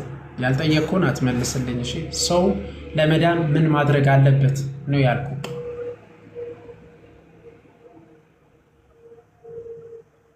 አንዳንድ ጥያቄዎች ብላክ ኤንድ ዋይት ናቸው። አንዳንድ ጥያቄዎች ደግሞ መንገድ ናቸው። አሁን መንገድም ይሁን እኔ ግን የፈለግኩት ሰው ለመዳን ምን ማድረግ አለበት? በክርስቶስ ኢየሱስ ማመን ብቻ፣ በልብ ማመን፣ በአፍ መስከር። ይሄ የመጀመሪያው ቅጽበታዊ ድነት እዚህ ውስጥ ነው ያለው። ቅጽበታዊ ድነት እዚህ ውስጥ ነው ያለው። ዘመን የተሰጠው ቀን ያለው ሰዓት ያለው ሰማው ከወንድሜ በእምነት ብቻ ነው ያልክኝ። አልሰማኝም። አልሰማኝም። አልሰማኝም። የመጀመሪያው ሰው በማመን የመጀመሪያው ቅጽበታዊ ድነቱን ያገኛል። ነገ ያለው ኋላ ያለው ሰው ግን በዛ ጊዜ ውስጥ ጽድቅን ሁሉ ሊፈጽም ይገባዋል። ጽድቅን ሁሉ የሚፈጽመው ለምንድን ነው? ለድነት ነው የሚፈጽመው። ምን ማለት ነው? ኦፕሽናል ሆኖ የተቀመጠ ሳይሆን የድነት አካል ሆኖ የተቀመጠ ነው። መጠመቅ ለድነት ነው። ቅዱስ ቁርባን መውሰድ ለድነት ነው። ለድሆች ካለ ማካፈል ለድነት ነው። እያንዳንዱን ጽድቅ የምንፈጽመው ለድነት ነው። ድነትን ለማጽናት ነው። ድነትን ለማጽናት ወይ ደግሞ ድነትን አሁን ለመዳን ካልን ኦፕሽን እናደርገውና በመስጠት እንድናለን፣ ቅዱስ ቁርባን መውሰድ እንድናለን፣ በመጠመቅ እንድናለን ሊሆን ነው። እንደሱ አይደለም። መጀመሪያ ድነት ያለው እምነት ውስጥ ነው። ይሄኛው ደግሞ የእምነት አካል ነው። እነዚህ ብናጎድል እንድናለን ወይ ቢባል ግንዱ ላይ ያለ ቅርንጫፍ ፍሬ ማፈራ ቅርንጫፍ ይቆረጣል እንደሚል የሚቆረጥ ቅርንጫፍ ይሆናል ማለት ነው። ስለዚህ ወደ እሳት የሚጣል የሚቆረጥ ጽድቅን ሁሉ ለድነት ነው የምናደርገው። በቃ ሰማሁ። እሺ ቴንክ ዩ። ስለዚህ ምንድነው ያልከን? ፖይንቶቹን ይህ እያስኩልህ ነው። መጀመሪያ ላይ ሰው ለመዳን በእምነት ብቻ የሚለውን አስቀምጠልናል። ዘንድ ደግሞ ከዛ በኋላ መስጠት በመስጠት በቅዱስ ቁርባን ምናምን እንደ ፍሬ አድርጌ ነው ያቀረብኩ። ቅዱስ ቁርባንን መጀመሪያ ላይ በነገራችን ላይ እንድትረዱ የሚፈልገው ሌሎችም እንድረዱ ነው ከስር እና ፍሬ ለማፍራት አይነት ነገር ነው ያቀረብኩ። እኔ ግን ጥያቄው ምንድነው አንድ ሰው መጀመሪያ ኢኒሻሊ ለመዳን ምን ማድረግ አለበት አለው። መልሱ አጭር። ለመዳን ምንድነው ማድረግ ያለበት? መጀመሪያ ላይ ማመን፣ እምነት ብቻ። በእምነት ብቻ ሰው በቅጽበት ይድናል። እኔ አሁን ይህን ጥያቄ በጥያቄ ላምጣ። የመጀመሪያው ነገር ጥያቄ ሳይሆን ቀጥታ መልሱልኝ። የላ ቀጥታ አሁን ሰው በእምነት ብቻ ይድናል የሚል መጽሐፍ ቅዱስ ላይ አለ? አሁን አንድ ነገር ልነግርህ ነው። ብላክ ኤንድ ዋይት ካደረግ አንግባባም። እኔ ሀሳቤን ልናገር፣ ሰውም ይመዝን። አንተም የምጥለውን ፓርት ጥላለህ እኮ ችግር የለም፣ ያንተ ነው ቤቱ። የመጀመሪያው ነገር በድጋሚ ሊጠይቆት ሰው ለመዳን መጀመሪያ ሰው ለመዳን በእምነት ብቻ ነው ወይስ አይደለም? ይሄንን ፖይንት አስቀምጡልን። ሰው ለመዳን ማመን ብቻ ነው ያለበት። መጀመሪያ እምነት ያለ ስራ የሞተ ነው። እሱ ጋር እንመጣለን፣ ወደዛ እንመጣለን። ስለዚህ ሰው ለመዳን በእምነት ብቻ ልክ ሲያምን ይድናል። ከመጠመቁ ለምሳሌ ከመጠመቁ በፊት አንድ ሰው ይድናል። አንድ ጥያቄ ጠይቁት እርሱ። እሺ በቃ ያዙልኝ፣ አሁን በደንብ ያዙልኝ። መጀመሪያ አናላይዝ ማድረግ ስላለብን እኮ አንድ ጥያቄ በኋላ ላይ ይቀበላለሁ። አንድ ሰው ለመዳን ምንድን ነው ያሉኝ? አንድ ሰው ለመዳን መጀመሪያ አመነ፣ በቃ ዳነ፣ ከዛ በኋላ ነው የሚጠመቀው። መጽሐፍ ቅዱሳዊ ታደርጉልኛላችሁ? አንድ ሰው በእምነት ብቻ ይድናል የሚለው አለ መጽሐፍ ቅዱስ ላይ? እስቲ ጥቅስ በእምነት ብቻ ያዙልኝ። በእምነት ብቻ ለምሳሌ ሰው ቅድም ጠይቅ የነበረው ጥያቄ ምንድን ነው? አንድ ሰው ክርስትና ወይ ደግሞ ክርስቶስ ይቅርታ አድርጉልኝና በእምነት ብቻ ሰው ይድናል የሚለው ስጡኝ ማስረጃ። ቀጥታ ሰው ለመዳን በእምነት ብቻ የሚል አንድ ጥቅስ ማለት ነው። ዲያቆን ትንሽ ነው በእምነት የሚለዋል። ትንሽ ነው ማውራው፣ ሀሳቤን ለማስጨበጥ ጊዜ ስጡ። ትንሽ ነው ማውራው። የመጀመሪያው ነገር ሰው ክርስትና ሲነገረው ወይ ደግሞ ክርስቶስ የተናገርኩትን ነው ማስረጃ ማመጣው። አሁን የጠየቁት አለ ሰው ለመዳን ሰው ለመዳን በእምነት ብቻ የሚለው አሉኝ አይደል? አዎ ተቀበልኩት። ይሄው በቃ ከዛ በኋላ ማስረጃ እዚህ ላይ ይሄው በእምነት ብቻ ሰው ይድናል የሚለው በእምነት ብቻ የሚለው መጽሐፍ ቅዱሳዊ ታደርግልኛለህ ማለት ነው። ቀጥል አሁን ማስረጃን አቅርብና ከዛ በኋላ ማብራሪያ ትሄደበታለህ። በእምነት ብቻ ግን መጽሐፍ ቅዱስ ላይ ትሰጠኛለህ። እሺ ለምሳሌ ግራና ቀኝ የተሰቀሉ ሁለቱ ወንበዴዎች መካከል በቀኝ በኩል የተሰቀለ ወንበዴ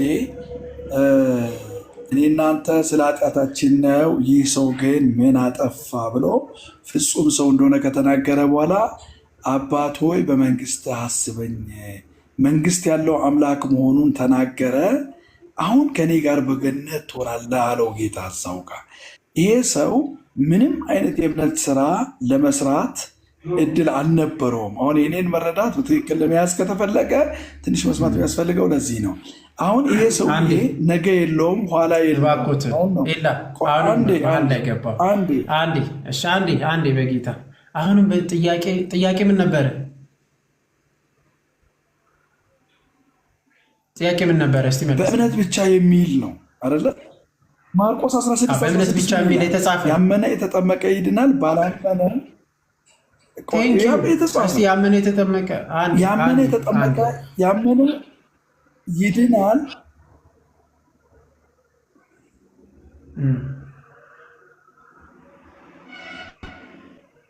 ያምጡልኝ ማስረጃ አለን። በእምነት ብቻ የሚል ማስረጃ። ድምፄ ነው የጠፋው ወይስ እሱ ነው? ሰዎች የፈለግነው እዚህ ጋር የተቀመጥነው 16 ያመነ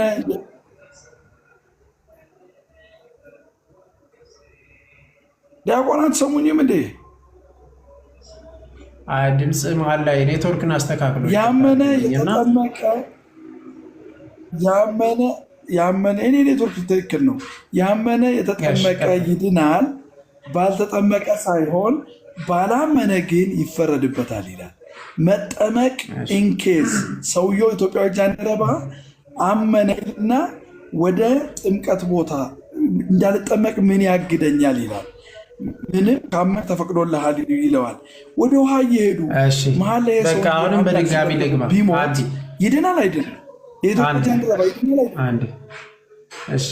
በድጋሚ አሁን አንድ ሰው ሊሞት ይችላል ወይስ አይችልም በሚለው ላይ የሃይማኖት መመስረቻ ሊሆንም አይችልም አናደርገውም። የሆነ ኢንኬዝ ኤክሰፕሽናል አንድ ነገር ሊሆን እንዲህ ቢሆን ሊድን ይችላል ወይስ አይድንም ምናምን እንደዛ አይደለም። ቆይ አንዴ ወደ ሌላ አንሄድም። አሁን ጥያቄ ምንድን ነው የተጠየቀው? ማስረጃ ነው። ምንድን ነው ማስረጃ? እሱም አንድ ሰው ለመዳን በእምነት ብቻ ይድናል የሚለው አንድ ጥቅስ በመጽሐፍ ቅዱስ ውስጥ ስጠኝ ነው። ይህን ጥቅስ ጥቀስና ይኸው በእምነት ብቻ ይላል በለኝ፣ ልቀበል። አንድ ቨርስስ እስቲ እንስማ። እኔ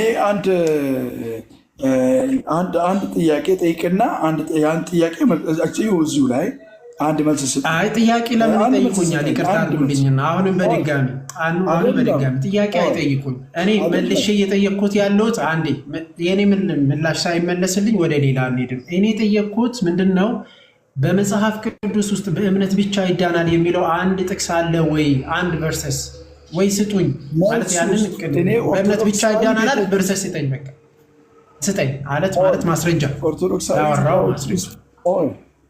የእናንተው ኦርቶዶክሳዊ ሚዲያዎች ውስጥ ይህን ነገር አውርተን በሰጡኝ መልስ ውስጥ የኔ መልስ አለ። አንድ ጥያቄ ነው የምጠይቀው፣ መንፈሳዊ ጥያቄ ነው የምጠይቀው። ይህንኑ ጥያቄ ነው የምጠይቀው፣ ሌላ ነገር አይደለም። የመጀመሪያው ጥያቄ ምንድን ነው? አንድ ሰው ክርስትናን ስትነግረው ይቅርታ ማልበል ቆይ አንዴ ማልበል ኤላ ነው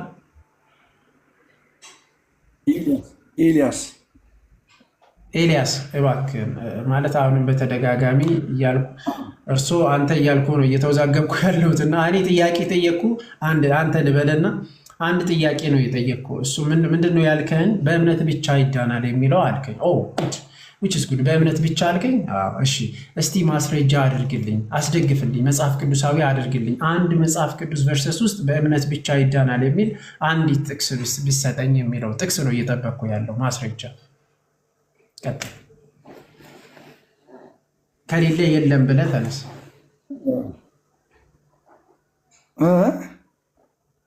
ከሌለ መጽሐፍ ቅዱስ ውስጥ እምነት ብቻ የሚል የለም የሚለው ካለ እንቀበላለን።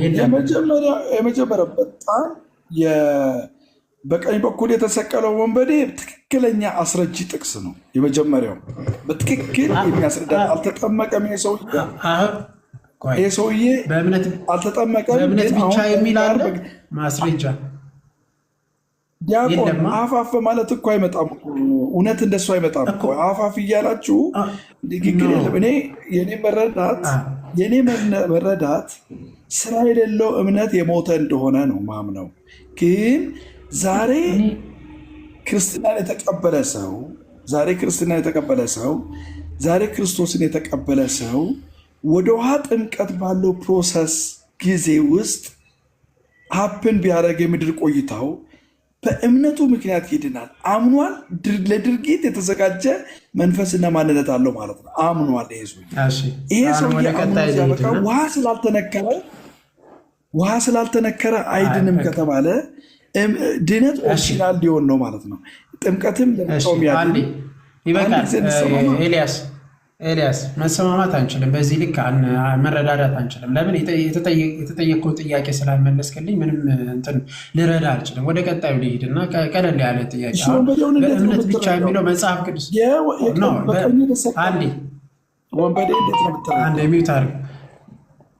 አንዴ ሚዩት አድርግልኝና በቀኝ የተሰቀለ ወንበዴ በጣም በተደጋጋሚ የሚነሳ እንትን ነው። ሲጀመር በቀኝ የተሰቀለ ወንበዴ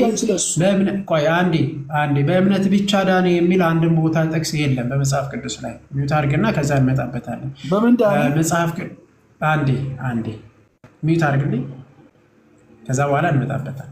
እሺ በእምነት ብቻ የሚል መጽሐፍ ቅዱስ ውስጥ አንድም ቨርሰስ የለም። ለዛ ነው የጠየቅነው። ይሄ ሰው ሰራሽ ትምህርት ነው። ወይም መሰረታዊ መጽሐፍ ቅዱስ ግራውንድ የለውም የምንለው በምክንያት ነው። እምነት ብቻ የሚል የለው። ሁለተኛ ወደ እንትኑ ስንመጣ ምንድነው ያነሳልን? በቀኙ የተሰቀለ ሰው አለ። በቀኙ የተሰቀለ ኤክሰፕሽናል ነው። ይህም በተደጋጋሚ አንስተናል፣ አስተምረናል። ለምን ከተባለ መንፈስ ቅዱስ እንኳ ሳይወርድ በፊት ነው ይህ ሰው። አንድ ሰው መንፈስ ቅዱስን ሳይቀበል መዳን ይችላል? መንፈስ ቅዱስን ሳይቀበል መዳን ይችላል? አይችልም። መንፈስ ቅዱስን ሳይቀበል። መንፈስ ቅዱስ አዛታይም ወርዷል። ክርስቶስ መንፈስ ቅዱስ ለቤተ ክርስቲያን ልኳል? አላከም። በዚህ አይነት ሁኔታ ውስጥ ያንን ሰው የመዳንና ለመዳን ውስጥ የምንጠይቅ አይደለም። አንድ ሁለተኛ ማለት ኤክሰፕሽናል ላይ ነው። ሁለተኛ እብን ያ ሰው በቀኙ የተሰቀለ በእምነት ብቻ አይደለም ሄዳል እና ታዲያስ ለክርስቶስ ብቸኛው የቆመ ያ ማለት ለክርስቶስ የተከራከረ አንድ እሱ ብቻ ነው። እኔ እናንተ በስራችን ነው እየተፈረደብን ያለ፣ እርሱ ግን ምንም የለበትም ብሎ መስክሯል እንጂ በእምነት ብቻ ስላመነ ብቻ የሚል የለም ሲጀመር ማለት ነው። ወርዛት ማተር ኤክሰፕሽናል የሆነ ነገር ላይ ሃይማኖታዊ ነገሮችን አንመሰረትም፣ ልንመሰረትም አንችልም። በቨርሰስ አንድ ጥቅስ በመሰረታዊነት የለም ማለት ነው በመጽሐፍ ቅዱስ ውስጥ። ወደ ቀጣዩ እንሂድና አንድ ሰው ከክርስቶስ ጋር አንድ ሳይሆን መዳን ይችላል? ኤልያስ የመጀመሪያው ከክርስቶስ ጋር አንድ ሳይሆን መዳን ይችላል? የመጀመሪያውን ጥያቄ አግባብ ያለው ምላሽ አልሰጠኸኝም። የመጀመሪያው ጥያቄ አሁን በገነት ትሆናለህ የተባለው ሰውዬ አሁን በገነት ከኔ ጋር ትሆናለህ የተባለው ሰውዬ የመጠመቅ እድል አግኝቷል ማለት ነው መረዳት ወይስ ደግሞ ምንድን ነው? እሱ ያለ መረዳት አልተረዳኝም። እሺ በድጋሚ ልድገምልህና እንድታስተውለው። አንደኛ የመጀመሪያ ያ ሰው አልተጠመቅ ወይ አልተጠመቅ የሚጠይቅበት ሰዓትም ጊዜም አይደለም። ያን ሰውን ናውረድና ተጠመቅ የሚልበት አይደለም። አንድ ያዝ። ሁለተኛ የጌታ ጥምቀት በዛ ሰዓት ተሰጥቷል? የለም ተሰጥቷል? የጌታ ጥምቀት ወይም ደግሞ የአዲስ ኪዳን ጥምቀት ለድህነት የሚሆን ከክርስቶስ ጋር የምንተባበረት ተሰጥቷል? የለም አልተሰጠም። አልተሰጠም። ባልተሰጠበት አይጠየቅም ያ ሰው ማለት ነው። አይጠየቅም ያ ሰው። ቆይ አንዴ የክርስቶስ ያ ለድነት አንዴ ይቅርታ፣ ያ ለድነት ነው ማለት ለአዲስ ኪዳን ነው እሱ። ያኛው የንስሐ ጥምቀቱ የአዲስ ኪዳን ጥምቀት ነው፣ ከጌታ ጋር አንድ የሚያደርገን ነው።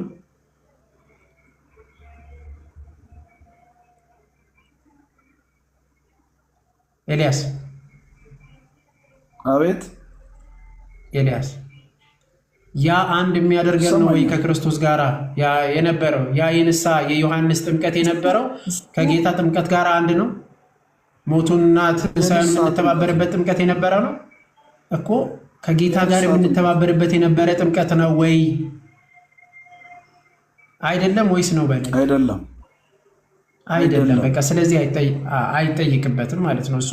ያኛው ሲጀመር ሐዋርያትም ሌሎችም ተጠምቋል፣ ግን ከዚህኛው ጋር ተመሳሳይ አይደለም። ሲጀመር አይጠይቅበትም። ሶስተኛ መንፈስ ቅዱስ ለቤተ ክርስቲያን ተልኳል፣ ወርዷል። ኤልያስ ቆይ አንዴ ማርቆስ 16 መጨረሻ ላይ ነው። ስለዚህ የመጨረሻ ላይ የተሰጠ ነው እንጂ በፊት አልተሰጠም ማለት ነው። አንድ ጥያቄ ልጠይቅህ። አንድ ሰው መንፈስ ቅዱስ ሳይቀበል መዳን ይችላል? በመሰረታዊ እምነት ኤልያስ ይሄ ምን ለማለት ነው? መንፈስ ቅዱስን ሳይቀበል አንድ ሰው መዳን ይችላል ወይስ አይችልም? በቃ ይሄ ቀላል ጥያቄ። መንፈስ ቅዱስን መቀበል ማለት በራሱ ምን ማለት ነው? መንፈስ ቅዱስን መቀበል መንፈስ ቅዱስን ሰጡ ነበር ሐዋርያ የህይወት መንፈስ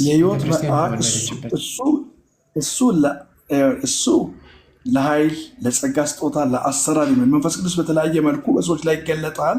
የህይወት መንፈስ ግን ኢየሱስ ክርስቶስን የእግዚአብሔር ልጅ ነው ብሎ አምኖ ሰዎች ሲቀበሉ የሚሰጥ የህይወት መንፈስ አለ። ያ የህይወት መንፈስ ክርስቶስ ኢየሱስ መንፈስ ቅዱስ ሳይወርድ ቆይ መንፈስ ቅዱስ ሳይወርድ ያለ መንፈስ ቅዱስ አሰራር ሰው መዳን ይችላል? ሰው መዳን ይችላል። አሁን ከድነት የጀመረው ከሐዋርያት 2 በኋላ ነው ከሆነ ከሐዋርያት 2 በፊት ሰዎች በክርስቶስ ኢየሱስ ትምህርት ውስጥ ነበሩ። ሰዎች በክርስቶስ ጥያቄ አሁን በድጋሚ ኤልያስ የኔ ጥያቄ መንፈስ ቅዱስ ሳይወርድ በመንፈስ ቅዱስ አሰራር እኛ ላይ ተግባራዊ ሳይሆን የክርስቶስ ሞትና ትንሣኤ ሰው መዳን ይችላሉ?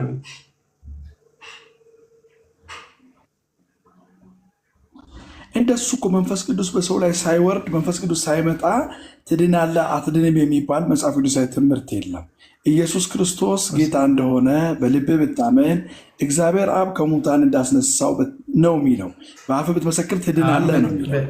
እሱ ፕሮሰስ ውስጥ ነው የመንፈስ ቅዱስ የመጨረሻ ጥያቄ። አሁንም መንፈስ ቅዱስ ሳይወርድ ወይም ደግሞ መንፈስ ቅዱስ አንድ ሰው ላይ ሳይሰጥ መዳን ይችላል ወይስ አይችልም? ቀላል ጥያቄ በቀላል የእሱን መገለጫ ለእኔ ዲፋይን አድርግልኝ። የመንፈስ ቅዱስ መውረድና መገለጥን ለእኔ ዲፋይን አድርግ። ለእኔ የመንፈስ ቅዱስ መገለጥና መውረድ ማለት ክርስቶስ ኢየሱስን በማመንና ባለማመን ውስጥ ያለ ነው ብዬ ነው የምወስደው። ያኛው አክሽናል የሆነው በትንቢተ ኢዩኤል ላይ የተጻፈው የመንፈስ ቅዱስ ስጦታን የያዘው ኃይል የኃይል መንፈስ ነው። በጣም እንትን አልኩህ። የመጨረሻ ምንድን ነው የሚጠይቅ መሰለህ? መዳን በማን አሰራር ነው አንተ ላይ የሚፈጸመው? የአንድ ሰው ክርስቲያን መዳን በማን አሰራርነት ነው የሚፈጸመው? ክርስቶስ ሞቶለታል። ተፈጻሚ የሚሆነው በማን ነው? በማመን ነው። የተሰራውን በክርስቶስ የተሰራውን ስራ በማመን። ያለ መንፈስ ቅዱስ ያ ነገር ተግባራዊ ሊሆን ይችላል አንተ ላይ? ያንን የሚያደርገው መንፈስ ቅዱስ ነው። ድርጊቱ ግን ክርስቶስን በማመን ነው። ከኔ የሚጠበቀው ክርስቶስን ማመን ነው። ታንኪዩ። ስለዚህ መንፈስ ቅዱስ መቼ ነው የወረደው?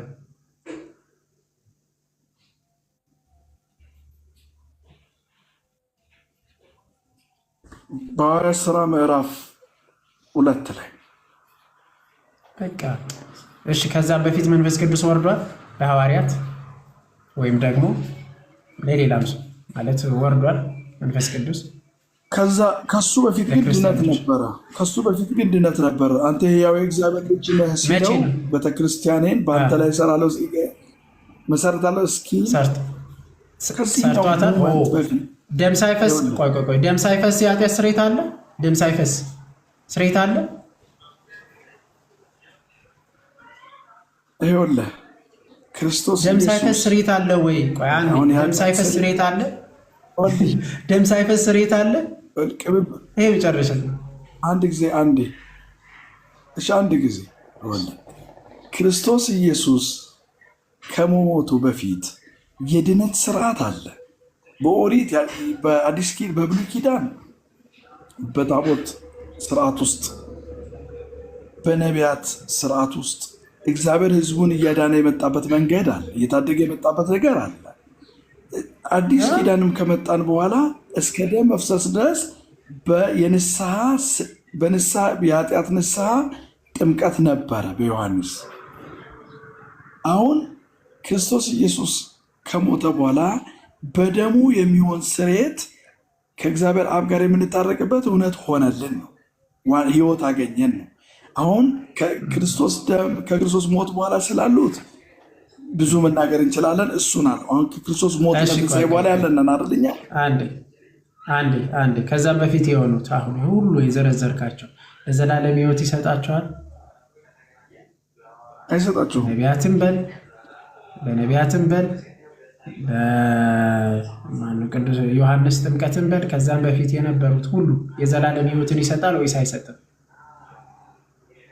የእምነት አባቶች የተባሉ እነ አብርሃም ሁሉ በክርስቶስ በማመን እንደሚገኝ መዳን ነው የሚመጡት። በዚህ መንገድ ውስጥ ነው የሚያልፉት። በዚህኛው ህይወት ነው የሚያልፉት። አንዴ የዘላለም ህይወት ይሰጣል ወይስ አይሰጥም? ወይም ደግሞ ክርስቶስ ከመሞቱ በፊት ሲደረጉ የነበሩ ሁሉ ዘላለም ህይወትን ይሰጣል ወይስ አይሰጥም? አይሰጡም። ታዲያ ለምንድን ነው ያንን ምሳሌ የምታመጣልን? የማይገናኘው ነገር እንትን አደረግከው። ስለዚህ ምንድን ነው ምን አልኩ? አሁን ምንም የመንፈስ ቅዱስ መውረድ ከክርስቶስ ድህነቱን የሚፈጽመው ማለት በፊት መንፈስ ቅዱስ አይወርድም ማለት አይደለም። ለማንኛውም ሽላሳል መንፈስ ቅዱስ አይወርድም ማለት አይደለም። በኤልሳቤጥ ላይ መንፈስ ቅዱስ ወርዷል። ከዛም በፊት ወርዷል። ግን ለምንድን ነው ያ ጊዜ የወረደና አሁን ላይ በአዲስ ኪዳን ደግሞ የወረደበት ምክንያቱ ይለያያል። ሁለቱም የብሉይ ኪዳን ውስጥ የነበሩት ለአዲስ ኪዳን መንገድና ጥላ ይሆን ዘንድ ያንን ያደርግ ነበር ራሱ መንፈስ ቅዱስ። ደግሞም በመንፈስ ቅዱስ አሰራር ክርስቶስ ሲወለድ እናገኛለን። ወደ አዲስ ኪዳን ስትመጣ ደግሞ የክርስቶስ አሰራርን ወይም ደግሞ የክርስቶስ ማዳንን የማዳን የአብ የወልድ የመንፈስ ቅዱስ ነው። ማዳን የአብ የወልድ የመንፈስ ቅዱስ ነው። አብ ልጁን ሰጠን፣ ወልድ ደግሞ መጥቶ ተሰቀለልን፣ ይሄው ደሙን አፈሰሰልን። መንፈስ ቅዱስ ደግሞ ያንን ምን አደረገልን? እኛ ላይ ተግባራዊ ተፈጻሚ የሚያደርገው መንፈስ ቅዱስ ነው። ስለዚህ የአብ የወልድ የመንፈስ ቅዱስ ማዳን የአብ የወልድ የመንፈስ ቅዱስ ነው። ስለዚህ የአብ ብቻ አይደለም፣ የወልድ ብቻ አይደለም፣ መንፈስ ቅዱስ ብቻ አይደለም። ያለ መንፈስ ቅዱስ አሰራር ማንም ሰው ሊድን አይችልም። ያለ መንፈስ ቅዱስ ሳይሰጠን ማንም ሰው በዛ መንፈስ ቅዱስ አሰራር ውስጥ ነው የክርስቶስ ሞትና ትንሣኤ ራሱ የምናገኘው። ከክርስቶስ ጋር እንኳን መተባበር የምንችለው በመንፈስ ቅዱስ ነው። ያለ መንፈስ ቅዱስ ይህንን ማግኘት አንችልም። መንፈስ ቅዱስ ደግሞ ለቤተ ክርስቲያን እንኳን የተወለደች ተብሎ የሚነገርላት መቼ ነው? ክርስቶስ ወደ ሰማይ አድርጎ ካረገ በኋላ በ10ኛው ቀን መንፈሱን ላከልን። ይኸው በዛ ጽኑ መንፈስ ቅዱስ ሌላኛውን አጽናኝ እልክላችኋለሁ ብሎ ከእኛ ጋር አሁንም ያለን ድነታችን እንኳን እንድናገኝና እንድንፈጽም የሚያደርገን አንድ ጊዜ የተሰቀለውን ዘላለማዊ የሚያደርገው መንፈስ ቅዱስ ነው። በዛ ማመን አለብን። ለዛ ነው አሁን ትልቁ ነገር በቀኙ የተሰቀለው ምክንያት ሊሆን አይችልም። በቃ ማለት ኤክሰፕሽናል ነገር ነው። አንድ ጊዜ በቀራኒው ላይ የተሰቀለው ክርስቶስ በሚሰቀልበት ሰዓት ላይ በቀኙ ላይ የተደረገው ኤክሰፕሽናል ነገርን አምጥተን እንደ ዶክትሪናል አድርገን ቤዚክ አድርገን ልናቀርብ አንችል። የለም ኤቨር ራሱ አልኩ አሁን መንፈስ ቅዱስን ሳይቀበል ውሃን ሳይጠመቅ አላመነም። ስህተት አልነበረም። አንችልም። ቆይ አንዴ፣ ስህተት አይደለም። አምኗል። ማመን ብቻ አይደለም፣ መስክሯል። መመስከር ብቻ አይደለም፣ እስከ መሟገት ድረስ ደርሷል። ከየት? በቀኙ በግራው የተሰቀለው ጋር በጣም ተሟግቷል። ስለማን? ስለ ክርስቶስ ማለት ነው። ስለ ክርስቶስ እየተሟገተ ነበረ። እንዲህ አንተማ እንዲህ ነን፣ እኔ እናንተ ግን እንዲህ ነን እያለ ወንበዴነታቸውን እየመሰከረ እሳ እየገባ አላመንም። ስለዚህ እምነት ብቻ እያልኩ አይደለም፣ ማመን ብቻ ሳይሆን ከእምነትም አልፎ እየመሰከረ ነው። ከመመስከርም አልፎ እየሞገተ ነው ያ ሰው ማለት ነው። ስለዚህ እምነት ብቻ ልንልም አንችልም እዚህ ጋር። እሱም ብቻ አይደለም፣ መንፈስ ቅዱስም ባልወረደበትም አሁን ይህን ሰው ድኗል እንላለን። ስለዚህ ኤክሰፕሽናል ነው። ይህ ኤክሰፕሽናል ነው። በአዲስ ኪዳን ውስጥ መንፈስ ቅዱስ ያለ መንፈስ ቅዱስ አሰራር ዳነ የሚል አንድ ቨርሰስ ወይም አንድ ነጥብ ልታነሳ አትችልም። የለም። ያለ መንፈስ ቅዱስ አሰራር ሰው ዳነ የሚል ማርቆስ 16:16 ያመነ የተጠመቀ ይድናል፣ ባላመነና ባልተጠመቀ ግን ይፈረድበታል አይደለም የሚለው። ባላመነ ግን ይፈረዳል ነው የሚለው። እኔ ቅድም ብያለሁ። ጥምቀት ያዝልኝ። እዚህ ላይ ምን ነው እንግዲህ አሁን የአሁኑን ቨርሰስ ከገባ ወደዚህ እንምጣ። የአሁኑን እንስማ። ምን አልከኝ? ማርቆስ 16:16 ሰው ለመዳን ምንና ምን አለ ወንድም? ሰው ለመዳን ያመነ የተጠመቀ ይድናል። ያመነ የተጠመቀ ይድናል። ቆሽ ለመዳን ምን ቢገባው ኑረድ። ባላመነ ግን ይፈረድበታል። ቴንክ ፍርዱ ላይ እንመጣለን። ድነቱ ላይ እንምጣ። ድነቱ ምንና ምንድን ነው ወንድም? እምነትና ጥምቀት። ስለዚህ አንድ ሰው ያምናል፣ ይጠመቃል፣ ምን ይሆናል? ይድናል። ኦኬ። ካላመነስ ሲጀምር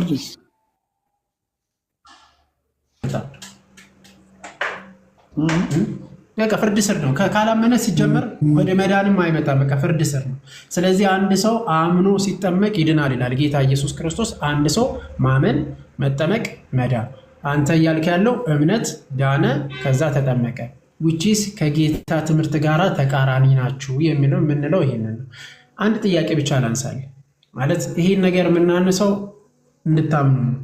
አንድ ሰው ከክርስቶስ ጋር አንድ ሳይሆን መዳን ይችላል ብለህ ታስባለህ? የለም። እኔ ዘመን ያለው ኋላና ነገ ያለው ሰው ጽድቅን ሁሉ የሚፈጽመው ለድነት ነው ብዬ ነው ማምነው። ኢቨን ኢፍ ለጋስነት ወይ ደግሞ ካለ አለማካፈል እንኳን ካለ ነገር አለማካፈል ጥያቄን ሰምተሃል? እሺ ይቅርታ ማለት ምንድን ነው የጠየቅኩህ? አንድ ጥያቄ ነው የጠየቅኩ። ሰው መጀመሪያ ኢኒሻል ሳሊቬሽን ነው እየጠየቅኩ ያለ። በህይወቱ ጽድቅ ውስጥ የሚሰራው እንደዚህ እያልኩ አይደለም። እሱ አይደለም እየጠየቅኩ ያለው። መጀመሪያ ሰው ለመዳን ከክርስቶስ ጋር አንድ ሳይሆን መዳን ይችላል?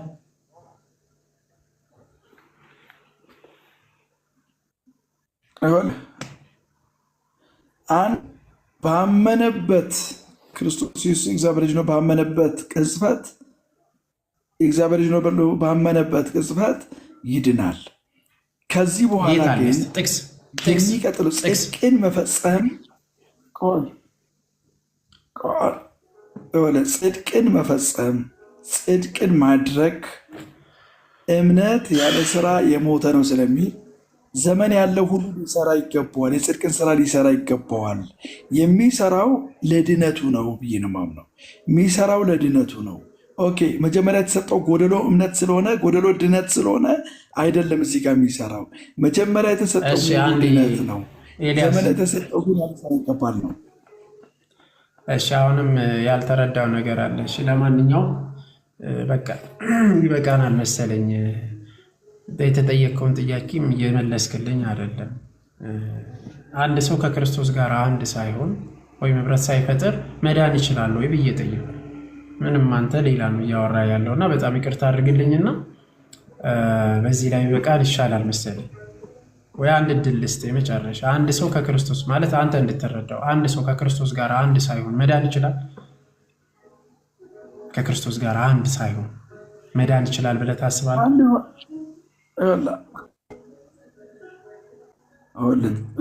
ጥምቀት ክርስቶስን የመልበስ ምስጢር ነው። ቅዱስ ቁርባን አንድ የመሆን ምስጢር ነው። ስጋና ደም እያልክ ብዙ ነገሮችን እኮ እናነሳል አይደለ? ባመነበት ሁኔታ ውስጥ ግን አምኖ እነዚህ ፕሮሰሶች ጋር እነዚህ ጋር ለመሄድ ባለ ጊዜና ሁኔታ የተገደበ ሰው ሀፕን ቢያደርግ ለምንድን ነው ማለት ቀጥታ ማትመልስልኝ? አንድ ሰው ጥምቀት ፕሮሰስ አይደለም። ሳደርግ ቆይ አንድ ፕሮሰስ አይደለም። አንዴ ከክርስቶስ ጋር አንድ ሰው አንድ ሳይሆን መዳን ይችላል? ወይም ከክርስቶስ ጋር አንድ ሳንሆን መዳን እንችላለን? በምንም ይሁን አንድ ሳንሆን መዳን እንችላለን ወይስ አንድ የምትሆነው እኮ አሁን የጽድቅ ፕራክቲሶች አሉ። የጽድቅ ፕራክቲሶች ፕራክቲሱን አላልኩም። ለመታዘዝ የምን ፕራክቲስ? እሺ እኔ ምንም ፕራክቲስ ምናምን አላልኩም። እኔ ጥያቄን በደንብ ስማኝ ኤልያስ። አንድ ሰው ከክርስቶስ ጋር አንድ ሳይሆን መዳን ይችላል ነው?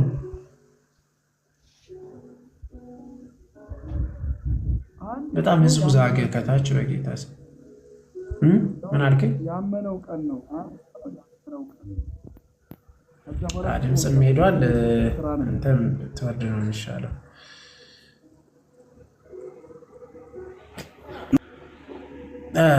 አሁን ምን መሰላችሁ፣ አሁን ይታወቃል የሚመጣውን ስለሚያውቅ ነው። ግን ትልቁ ነገር እንድትረዱ ነው። ከዚህ ሁሉ ምንድነው መረዳት ያለባችሁ?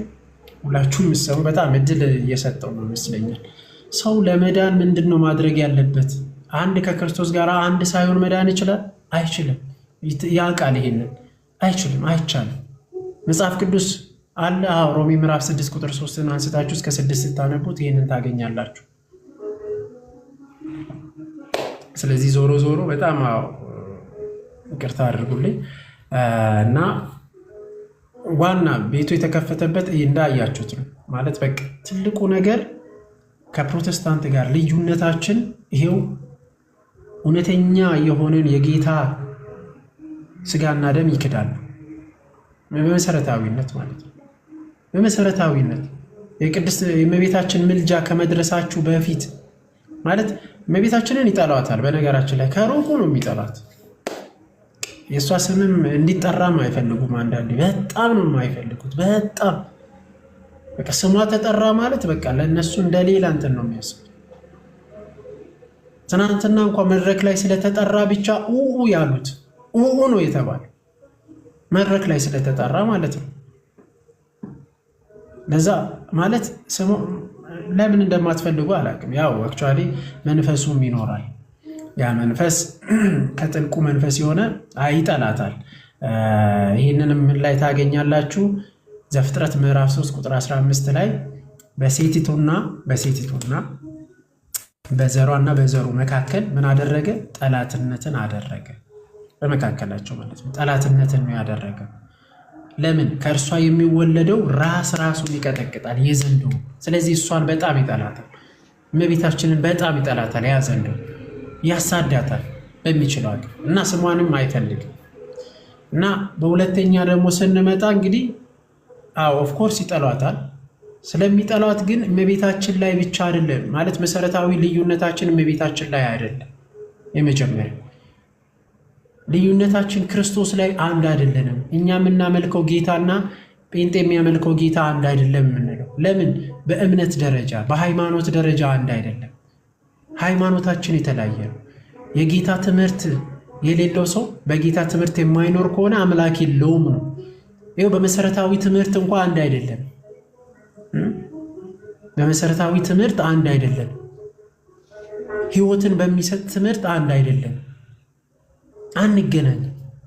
አሁን አንድ አይደለንም የምትሉት እዚህ ጋር ያስተዋላችሁ የተማራችሁ ላይቭን የምትከታተሉ ናቸው። በክርስቶስ ላይ አንድ አይደለንም የምትሉት አንዳንዶቹ በቃ በክርስቶስ ዘሴም እንደሆነ አርጋችሁ አታስቡ። በፍጹም በቃ መሰረታዊ የሆነ ነገር የሆነ እንደ ልዩነት አርጋችሁ የምታቀርቡት ደግሞ የክርስቶስ ምልጃ ምናምን አይነት ነገር ነው። በዋናነት እሱ አይደለም። እነሱ ምንድነው ክርስቶስን አውርዶታል። ለመናገር እውነት ለመናገር ክርስቶስን እመቤታችን ምልጃ ብሎ ከዛ የክርስቶስ ምልጃ ብሎ አንድ ላይ ያቀርባል። ክርስቶስ በምድር ላይ ያደረገው አንድ ጊዜ አድርጎ ወደ ሰማይ ሄዷል። እርሱ አስታርቆናል። በደሙ ነው ያስታረቀን፣ በልመና አይደለም። እርሱ እውነተኛ አምላክ ነው። አምላክ ሲሆን ሰው ነው፣ ሰው ሲሆን አምላክ ነው። እርሱ ያስታረቀን ከራሱ ጋርም ጭምር ነው፣ ከአባቱ ጋርም ከመንፈስ ቅዱስ ጋርም አንድ መለኮት እና ሲያስታርቀን በቀራኒው ላይ ክርስቶስ በደሙ ነው በቤዛነቱ ነው የገዛ እንጂ በልመና አይደለም። በልመና አይደለም። ታዲያ ክርስቶስ ያስተማረን፣ ክርስቶስ የነገረን በቤዛነቱ እንዳዳነን በደሙ ፈሳሽነት ነው ያዳነን። ይህንን ያመጡትና ክርስቶስን እንደ ለማኝ አድርጎ ለምኖ ከአብ ጋር እንደሚያስታርቅ አድርጎ የሚያቀርቡታል። ነው ክርስቶስ በአብ ቀኝ በክብር ነው ያለው። አንድ ጊዜ ፈጽሞ በሰማያት በግርማው ቀኝ ተቀምጧል። የድንግል ማርያም ልጅ የአብ ልጅ የሆነ እርሱ አንዱ ክርስቶስ ይኸው በሰማያት በክብር ዕብራውያን ምዕራፍ 1 ቁጥር 3 ላይ ይህንን ነው የሚለው። ዕብራውያን ምዕራፍ 1 ሁሉን በስልጣኑ ቃል እየደገፈ ኃጢአታችንን ካነጻ በኋላ በሰማያት በግርማው ቀኝ ተቀመጠ። ይኸው በሰማያት በግርማው ቀኝ ተቀመጠ። ኃጢአታችን በራሱ ካነጻ በኋላ ነው የሚለው። በራሱ ስልጣን በራሱ ቃል ስልጣን ነው ያነጻን። ክርስቶስ በደሙ ነው ያነጻን፣ በቤዛነቱ ነው ያነጻን። የሊቀ ክህነትን ደግሞ መፈጸም ስላለበት የሊቀ ክህነትን ምልጃ አቅርቧል። ቤተ ክርስቲያን አልካደችም። ይኸው በዮሐንስ ወንጌል ምዕራፍ 17 ላይ የለመነው ልመና አለ፣ ጸሎት አለ። ከምን አንጻር ብሎ መጠየቅ አለብን። ከምን አንጻር ሕግን ሁሉ ልፈጽም ይገባልና ለሰው ልጅ ማድረግ ያቃተውን ሁሉ አደረገልን። በቃ አንድ ያደረገልን ኃጢአታችንን አንስቶ በግርማው ቀኝ በሰማያት ግርማ የተቀመጠ ነው ጌታችን።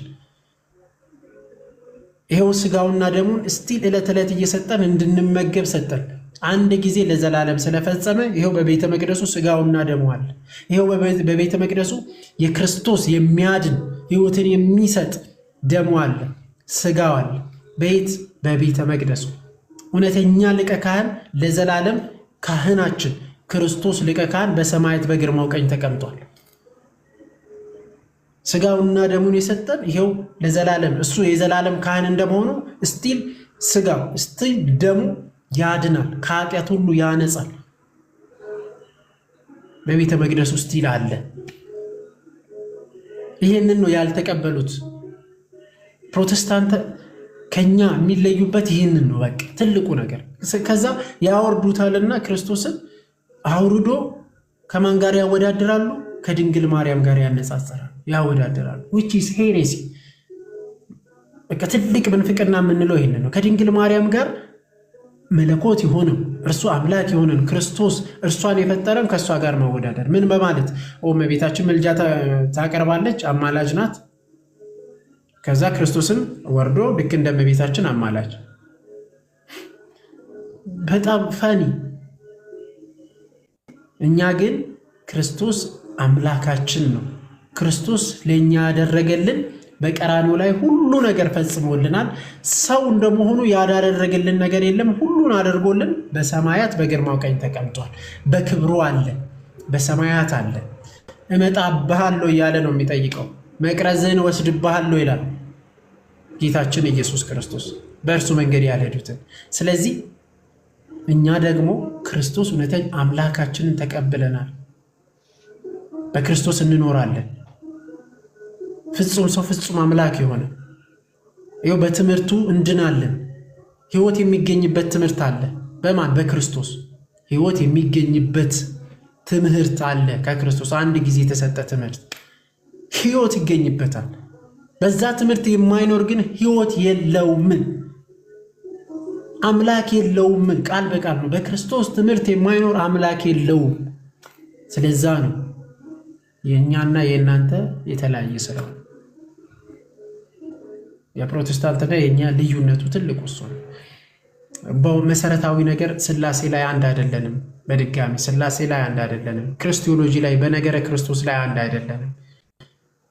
ሰው መንፈስ ነው የሚል አለ፣ ክርስቶስ መንፈስ ነው የሚሉ አሉ። በነገራችን ላይ አሉ በፕሮቴስታንት ውስጥ እነ ጃፒ እነ ምናምን የሚባሉ ክርስቶስ ከሰው ዘርን አልተካፈለም፣ የአዳም ዘርን አልተካፈለም የሚሉ እነ ፓስተር ዳዊት አሉ። ስቲል ፕሮቴስታንት ውስጥ የሰውን ዘርን አልተካፈለም የሚሉ እነ ዮናታን ደግሞ አሉ። ክርስቶስ ለ5 ዓመት ከድንግል ማርያም ስጋን አልነሳም ብሎ ከ5 ዓመት በኋላ ያመናል። በነገረ ድህነት ውስጥ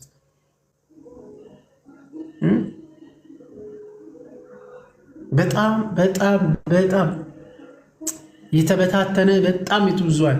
ክርስቶስ ለዓለም አልሞተም የሚሉ አሉ። ስቲል በፕሮቴስታንት ውስጥ ለተወሰነ ሰው ውስን ቢይዙት የሚያምኑ ስንቱን አንስተን ስንቱን እንተው።